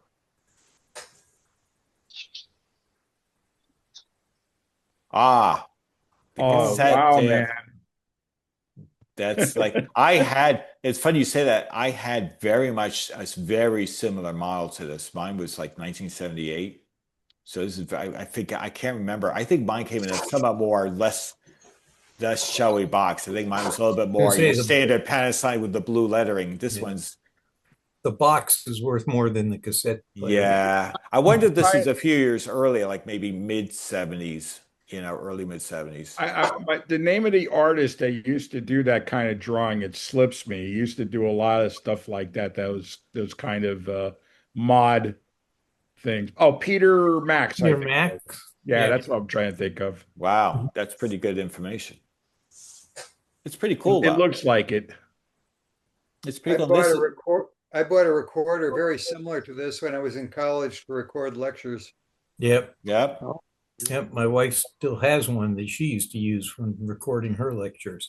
Although I think the ones that recorded, one of the buttons, like the record button, was like a different color, like either red or white, a contrasting color to the other. Yeah. Forward. Right. I think they did that in later models. I think this earlier models, they did, like in the 70s, they did it all black. Unless there's an upgrade, maybe they had a higher end model which gave you the color discrimination. But mine was all black. I remember, I rarely ever did recording with it though. But that was my first cassette player. It was actually a good quality. I mean, typical Panasonic quality at that time. They were really excellent. Just slightly ahead. The one I had, there was a little orange button in the middle of the play button. Yeah. You had to push both of them down to record, and you just wanted to play. That's what I remember. Yep. Interesting. One of yours is a little bit later, like this looks like, especially the box art, this is screaming like around mid-70s to me. Yeah. And I got mine in 78, I remember, and mine had, like I said, it was more your standard Panasonic box, brown with the blue Panasonic lettering, and that was it. Nothing. Mine was like 80 or 81. Okay, yeah. So they probably started doing some little. I'm guessing by the artwork on the box that somebody in marketing. Don't forget, at this time of the century, bootlegging concerts was something that became very popular. And somebody in marketing said, "Hey, let's get a painting on here that appeals to the kind of hippie era people at that time that were going to festivals and stuff like that, who would record." A concert. Now, I don't know how you'd sneak that in there, but just from a marketing perspective, that's what I see there, and I could be totally wrong with that. No, I that's a pretty reasonable hypothesis. It's easy to drag that, and someone dragging in a reel-to-reel or something like. Well, you could hook those up to like the computers of the day too, right? Like the TRS-80 and stuff. Couldn't you hook those up to those? Record the data. Yeah. Oh, yeah. That was your cassette medium. Yeah, absolutely. I had that. Yep. Sure. In fact, I used to do that with my Radio Shack TRS-80 pocket computer. I used that cassette recorder that I bought to record lectures on later on after I got out of college for that purpose. Yep. Yeah, I remember they were extremely fussy about the audio when you went to record it, and you had to sacrifice your first couple of programs until you got that adjusted correctly. Yep. That used to drive me crazy. I hated that medium. It's slow, and I mean it worked, but it was just slow and ugh. Sort of a parallel to that. One of my first jobs out of college was working at UNIVAC, and the 9060 had a cassette on the side of it that loaded the control-only storage, or what we would call firmware. Wow. Every time you put it on, you put it in a cassette. You have to load it up. Yep. You boot off a cassette. Yeah. Well, no, it didn't tape, boot. I suppose. No, it didn't boot. That just gave it the control-only storage. You booted from a tape. Oh, okay. In the room. Yeah. Wow. Oh, well, trivia. Wow. Now that's good stuff.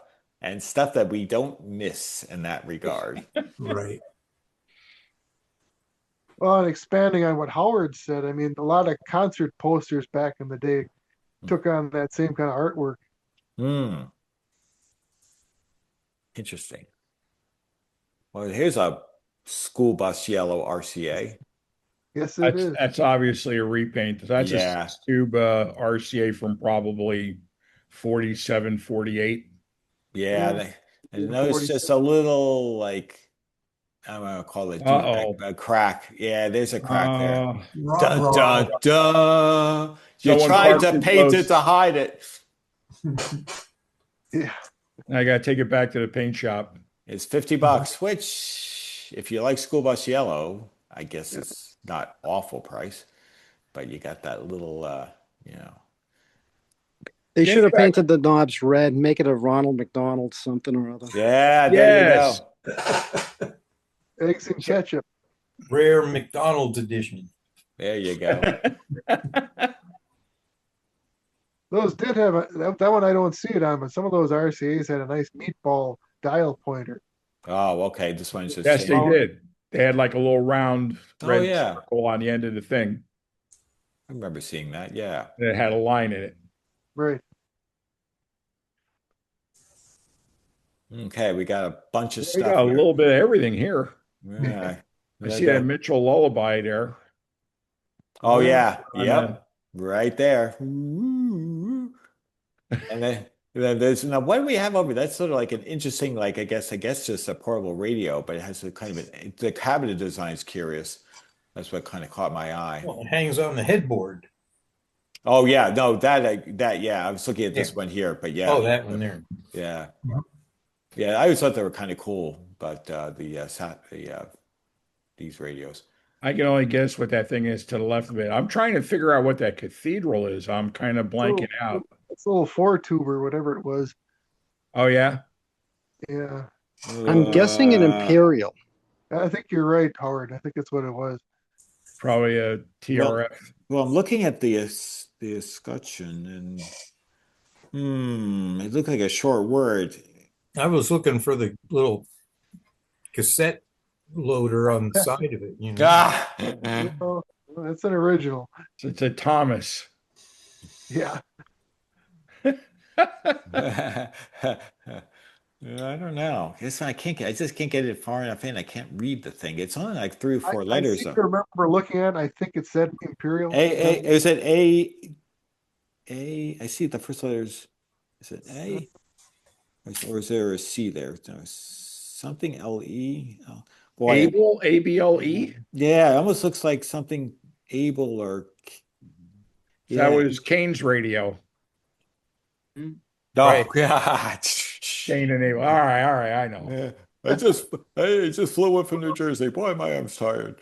Yeah. Tip your waiters and waitresses. As Noah would say, try the veal. Try the veal. How about a Crosley? Yeah. Oh, is that what a Crosley? A Knight. Yeah. Really? I don't know how you fit the wow. Come on. It's a Knigget, not a Knight. Oh, I'm sorry. It's a knigget. Knigget. You silly English kniggets.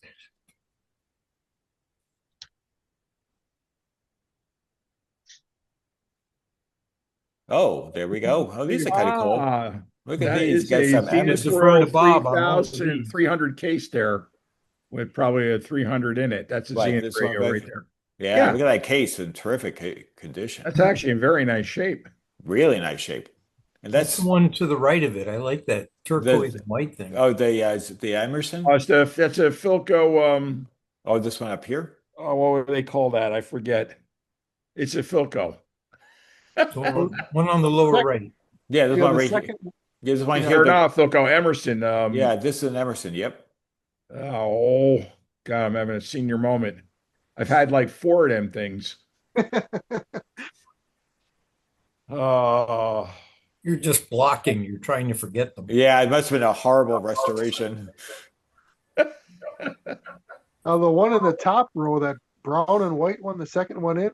Yeah, that's the first Philco transistor. Yes, oh, interesting. That's a Philco. And then what do we have over here? This. That might be a Spica. That would be my guess. Because of the dial, that was their logo, I think. What about that little teeny? That was an early Japanese brand. Oh yeah. Oh, this was standard? It says standard. I almost expected that to say Archer on it somewhere. Right. And what's the one up here in the upper on top? It's RCA up here. Right? Oh, and it has the cap in it for the batteries. That's usually missing on the white radio next to the Philco. Oh, okay. I think that leather case goes with the Philco because my grandmother had the exact same radio. Bought it new and was still using it in the 90s. Really? Set on the bathroom counter. Transistors make great bathroom radios. Yeah. John, I was trying to do a deep dive into your aircraft radio. Was that a Lear? No. Oh, I can quickly walk in. I was trying to find because you said it was made in Burbank, and Burbank, California, and I'm embarrassed to say I should just have this cold, and it escapes me. I will speak up because I made other communication. I have a couple here. One was Collins, but obviously it wasn't Collins. Cinema Edge Engineering Company. Nope. No. How about Gonset? Thank you. Yeah, thank you, Gonset. Howard. Thank you. I forgot about Gonset. Gonset. Yeah. Very interesting, but Gonset. Yeah, that's the one. I know why. It just gotta have a little laugh in Burbank reference. Yeah, I know exactly. Yeah, I can appreciate that. My father had a couple Gonsets. They made the 2.6-meter radios back in the day. Actually, my dad had a couple of Gonsets, but he had them both removed, and after that, that's a good one. Actually, I can dig up I'll show you. Well, actually, maybe at the end of towards the end of the meeting, which isn't super far away, I can always show. I think I have a picture of it on my laptop. Come to think of it, that's a walkie-talkie, by the way. Yeah, it is. It is. Yeah, Night. No. Yeah, I think so. $24 according to this. I think if I read correctly, better be two of them. It says, "Oh yeah, exactly." Not exactly satisfying if it's not. One-sided conversation. Yeah, exactly. Should be $12. Oh, look at this bowling pin ball. Oh, that's so cool. A Brunswick Fireball. So these are those are duck pin. Novelty? That's a duck pin and a duck pin bowling ball. No, those are duck pins as opposed to 10 pins. Okay. I want to make sure there wasn't something like weird novelty radio, like you turn the top to tune or something like that. No, that's a duck pin and a duck pin bowling ball. Wow, that's cool. It's the Southern Connecticut answer to candle pins up in New Hampshire. Oh, okay. And they found its way to Wisconsin. Yeah. This guy. Ah, look at this. Free. Free. Right there. Uh-huh. There. free with purchase of duck pin. Yeah, right. I don't know what to give away free, but it's looked like a little transistor radio, so wider. No, it's a little cassette there, doesn't it? Is that a Yeah, cassette? you're right. Yeah. Maybe the cassette doesn't work, so maybe they gave up on it. There's a reel-to-reel next to it. Yeah, that is. That's Japanese. Classic. What is it? 3.5 inch reels Yeah. Good morning, Mr. Phelps. with the red record button. Right. You're old, Mr. Phelps. You know, if you're younger, you say Mr. Briggs. Yeah, well, he was right. Well, he was only for a season or two. I always liked Mr. Phelps. I said, "Who is this guy, Mr. Briggs? You don't belong here. I want Jim Phelps back." Yep. But I think there was a contract dispute. There might have been. But a couple old microphones. There we go. Oh, what do we got here? What's that say? Motorola. So it is. Well, that's kind of cool looking. Yeah. Now, what's the price on it? Ooh, 125, I think. Ooh, it's not that cool. Yeah. Yeah.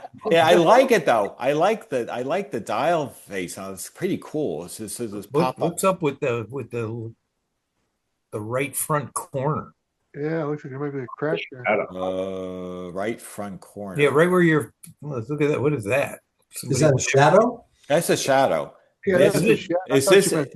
Is this a this could be something though? I'm not sure. That's looks like some other damage or something, but well, this is definitely plastic, but it's still kind of cool. 125, no, it is cool, but I don't think so. No, maybe it's certainly less than half the price. I mean, maybe I'd do $40 or maybe or something, but maybe if it was AM/FM.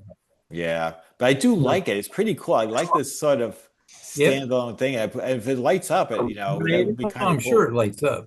It'd be kind of cool. So I kind of like it, but not the price.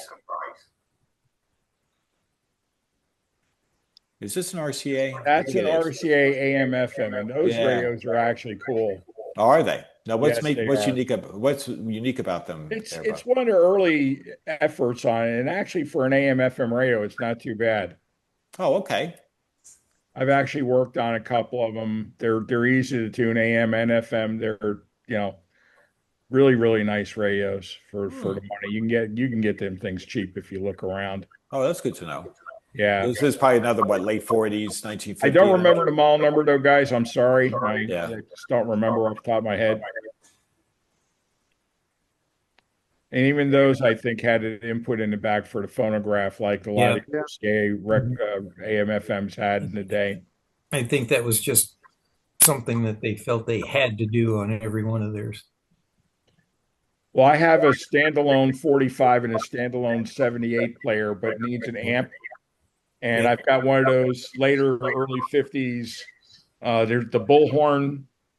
Oh, not the little ones, but the big wooden ones. They're like they got a 6V6 in them for output. And I played the record players through that, and they sound magnificent through that. Yeah, I've got a couple of the.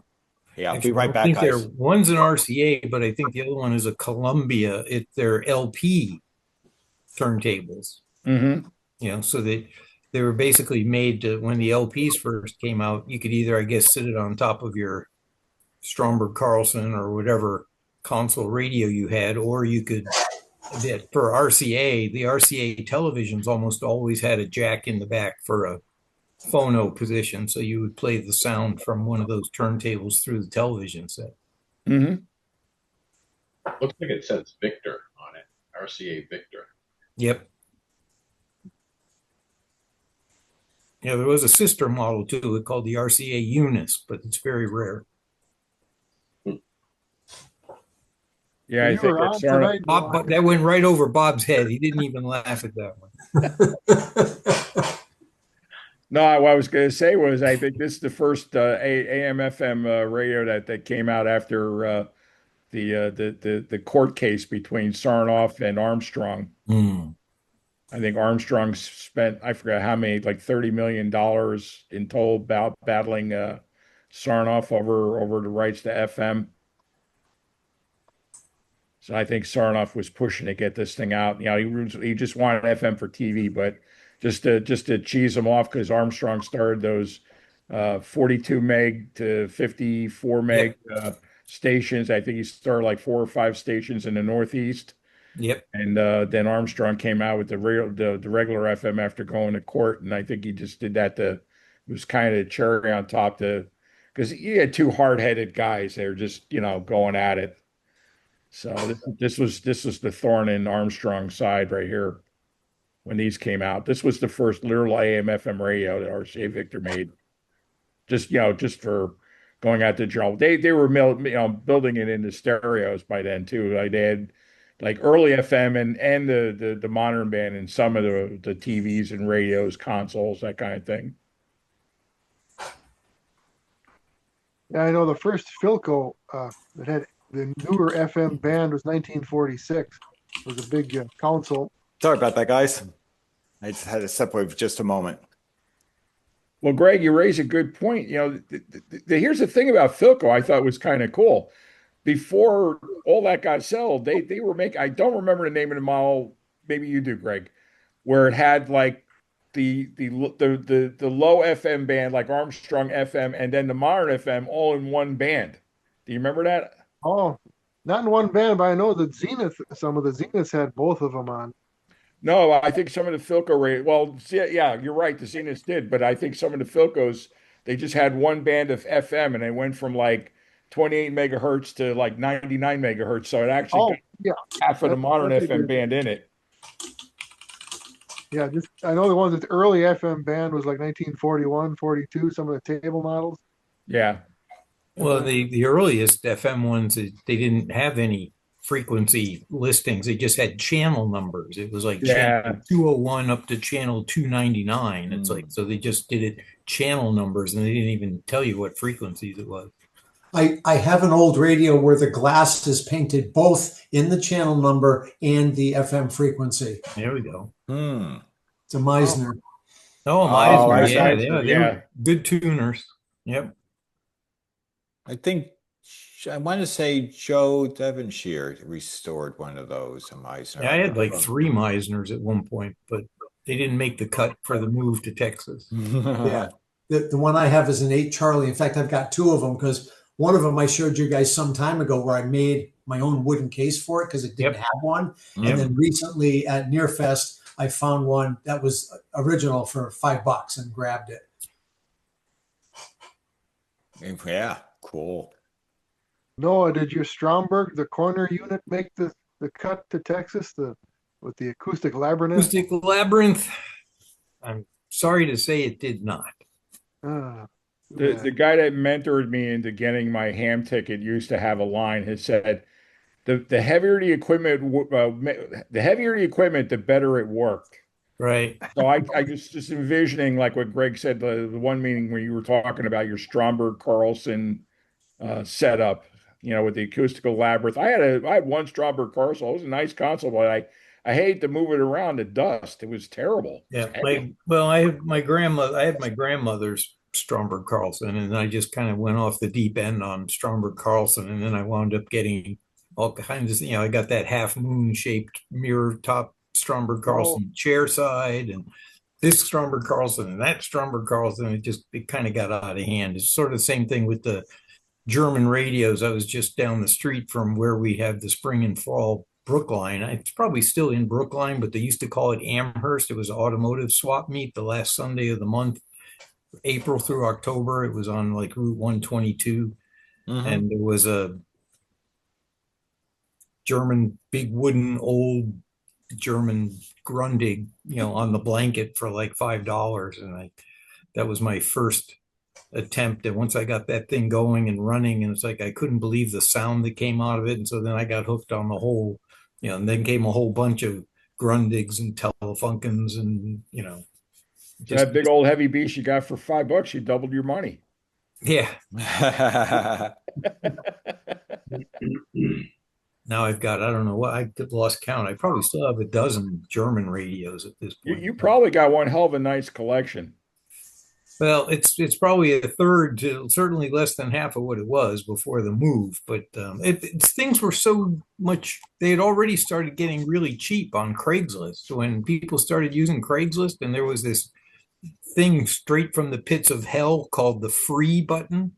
And you just push that free button and then just type in like radio, and then like all this stuff would come up, and it was like, So you crazy glued the free button on your keyboard so it wouldn't move? oh man, I'm telling you, not until way too many things came home. Plus, my job was, I had the Ford Flex, or I had a Ford Escape. I always had some kind of vehicle for Hewlett Packard that I could haul test equipment in, and I was out on the road anyway, so I could look at Craigslist, and it's like, oh yeah, well, I'm going to be Framingham. Worcester's not far from there. I can go and pick up this Magnavox while I'm on the road making a sales call, and just crap started following me home from everywhere.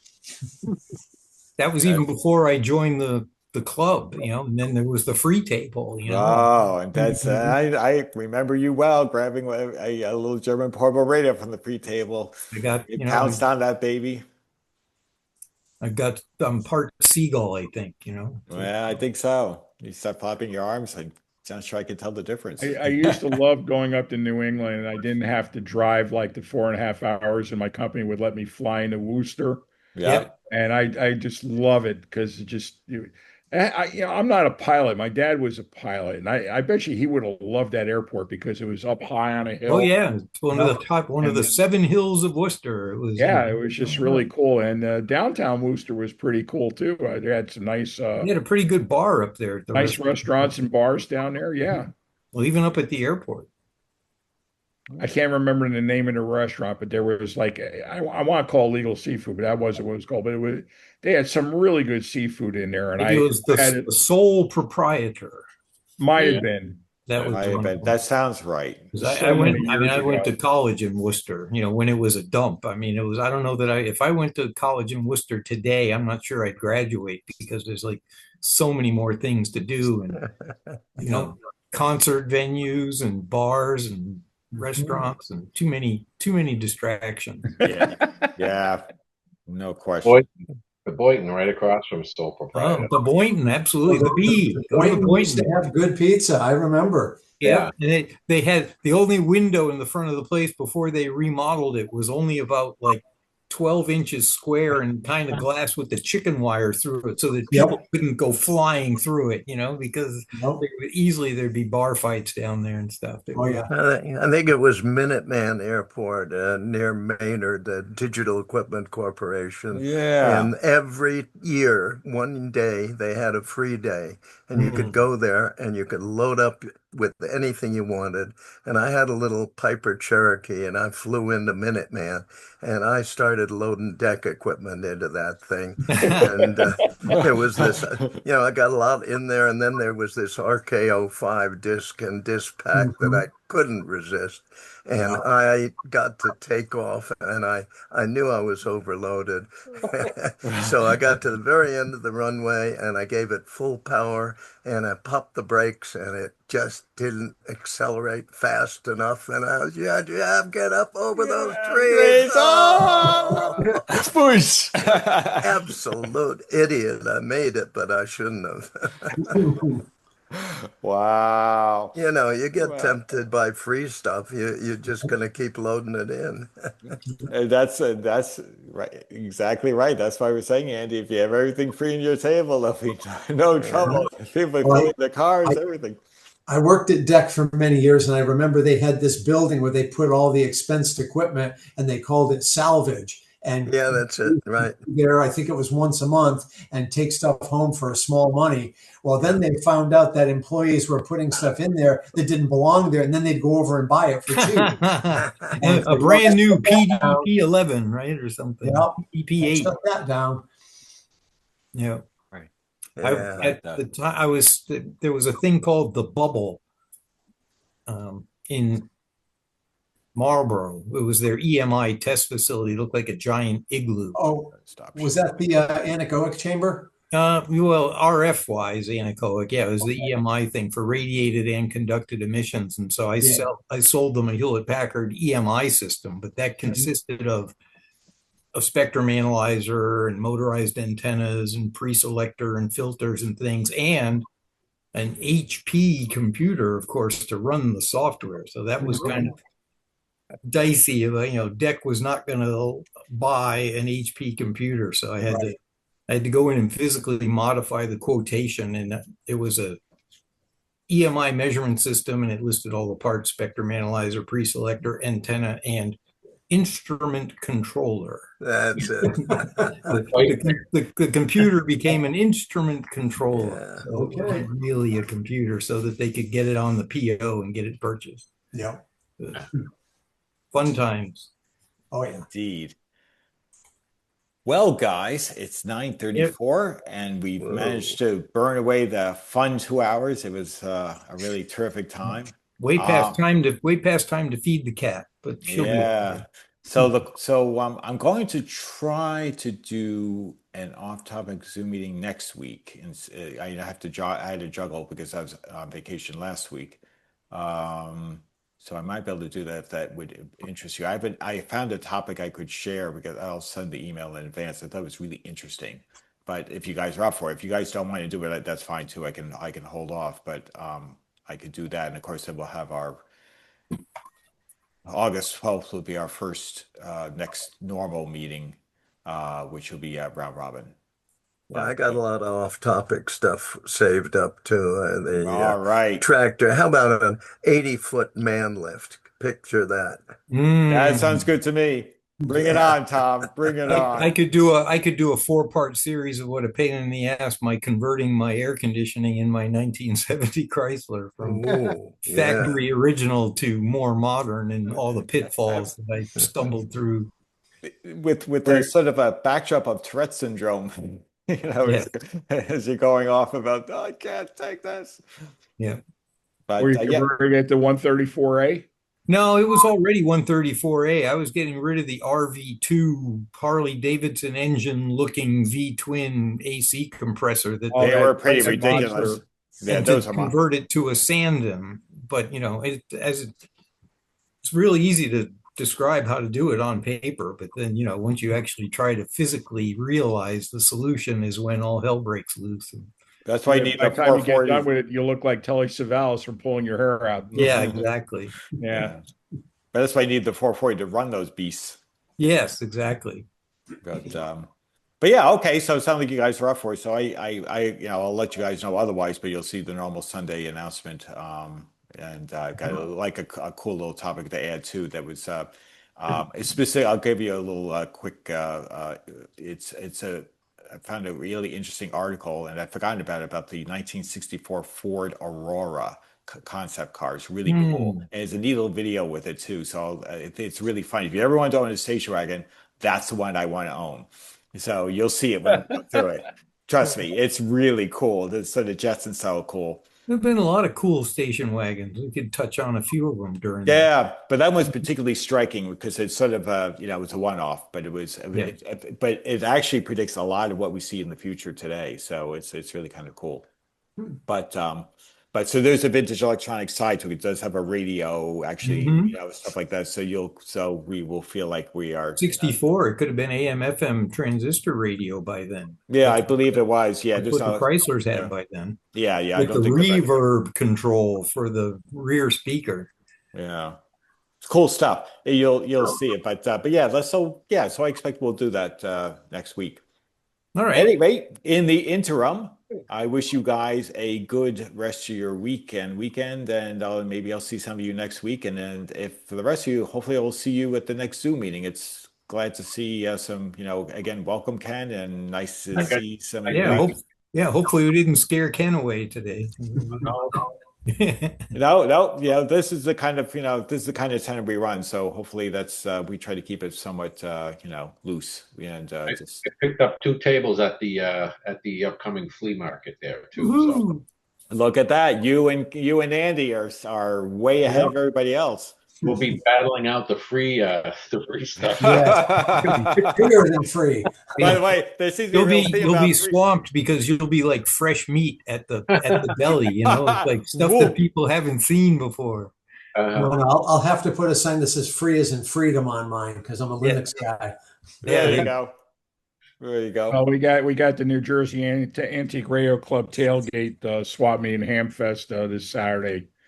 So hopefully I'll be able to get some, or maybe I can get my wife to run out and get some good pictures for me. Yeah, Bob, if you could grab some photos, Put together something for you guys, because there's usually about 4 or 5 vendors that come out with some interesting stuff.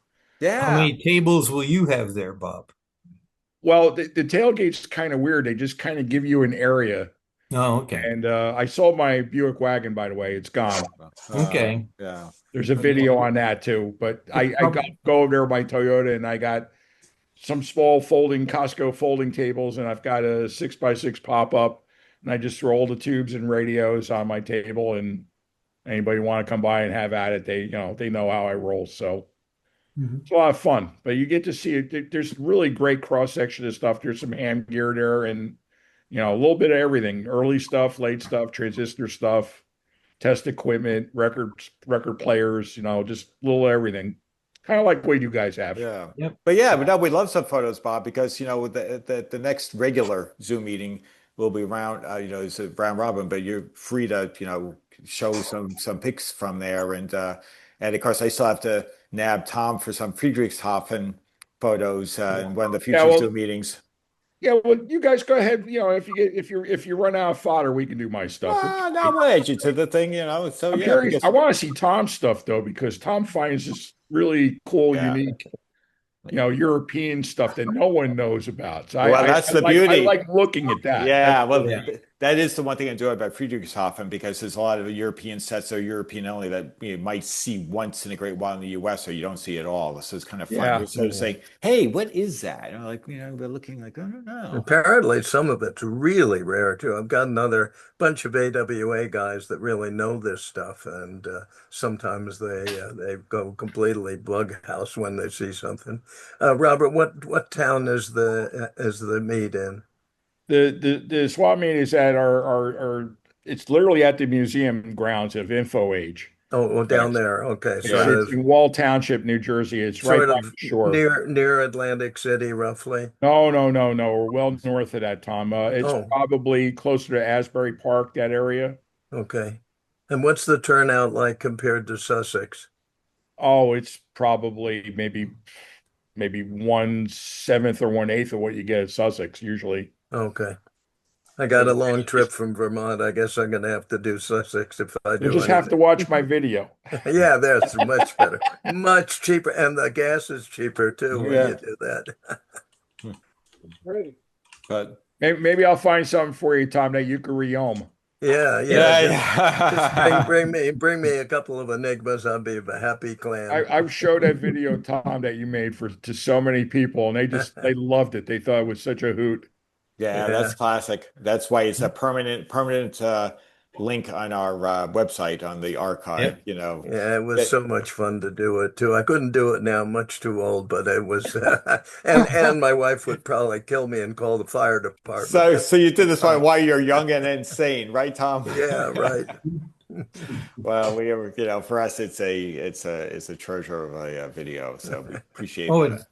I was rather surprised after I showed the picture of Henry Tessier to see whether he was the real one from my high school yearbook. No one asked to see my picture in that. I was actually. Could we see your picture? I thought I was going to get away. Honestly, Did you find your picture? Or I got to see it. I honestly thought you were going to do that, and I regret not asking because I was expecting that, and suddenly there's a couple different pictures that are in here, but I'm going to choose to show. He's going to show off. He's got to be wearing like a short T-shirt with a Chrysler logo on his shoulder. Wow! What's going on? What's going on there? Wow! That's a prom photo that got snapped. Okay. Very nice. He's about to say, "I'm going to get this very long Chrysler airport airport car. Right. We're saying that to her face and see what the reaction would be. No, my chick magnet car with her was my 1963 Plymouth Fury. It wasn't exactly the most exciting car in the world, but Well, you know what? Did you have the 361?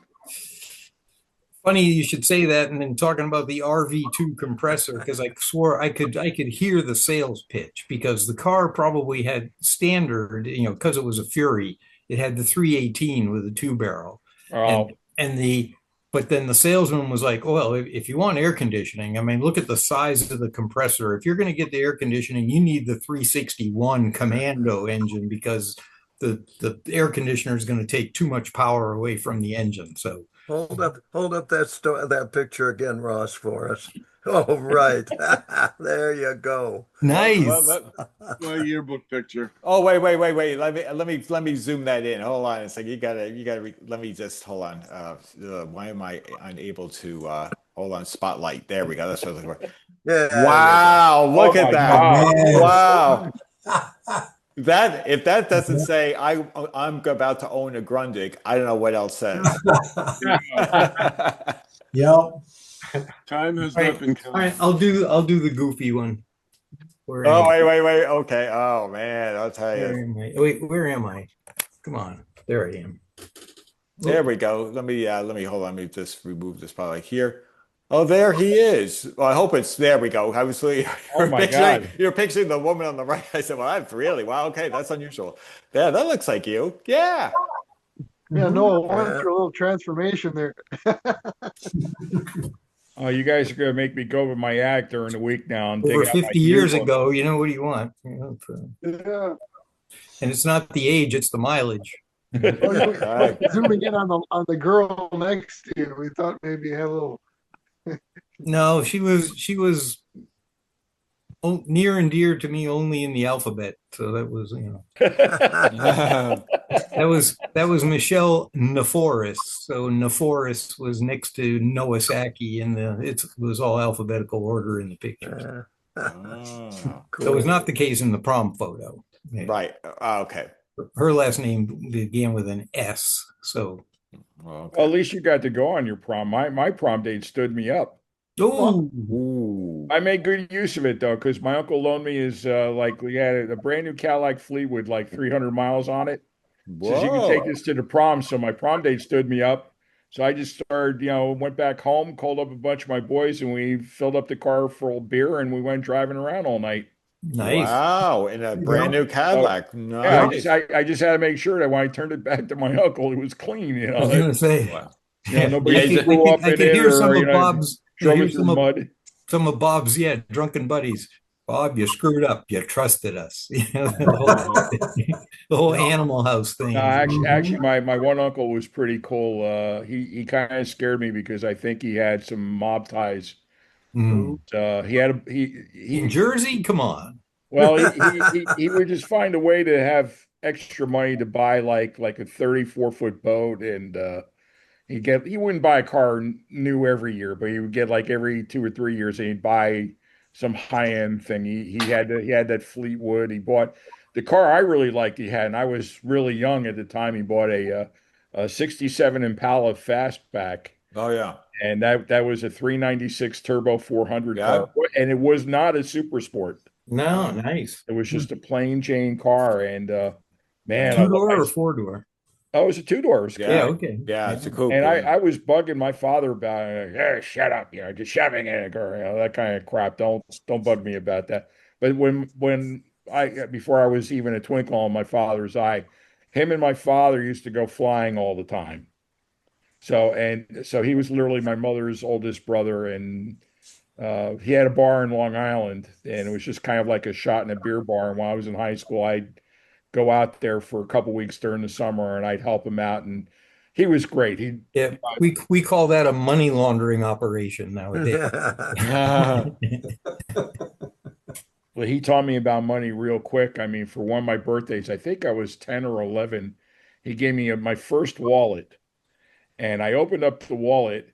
It had, and this is no lie, it had, I don't know what I did with it, so I don't know where it went, but it had an autographed picture of Marlon Brando.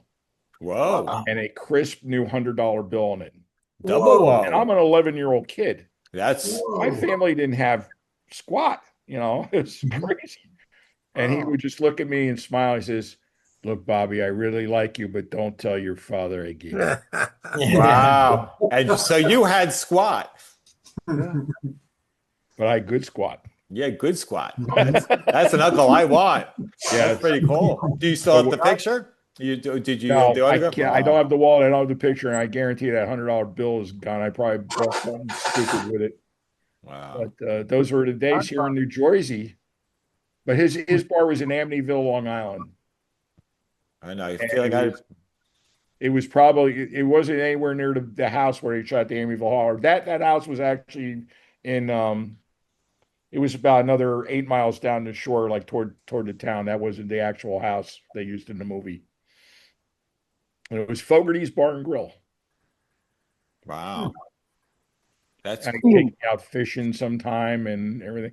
When I was 16, I actually threw a guy out of the bar, and some guy gave my Aunt Patty a tongue lash, and my uncle was out somewhere, and he was easy because he was just like falling down drunk. So he actually took a swing at my Aunt Patty, and I just like hit him from behind, and I just grabbed him by his shirt, and I drug him outside to the sidewalk, and I threw him out on the sidewalk, and I just turned around and walked in. As soon as I walked in, my uncle was pulling up with the car, and he was just like freaking out. He's like, "What did you do? What did you do?" And Bobby, here goes to my aunt, his wife, my Aunt Patty. "Bobby, help me. It's okay. Don't worry about it." So those are just some weird. And my father knows nothing of any of this. I mean, he passed away a number of years ago, but there's no way I could tell him this because he would have, he probably would have opened up a can of whoop ass on me, and then that would have been it. Yeah, absolutely. So good stuff. So these are some of my childhood memories. Really strange stuff. But I had a great time tonight, guys. Thank you for having me in here.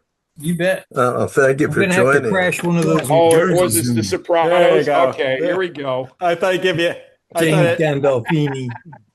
I thought I'd at least ended on that. Yeah. All right. But anyway, boys, it was a pleasure as always. And good meeting tonight.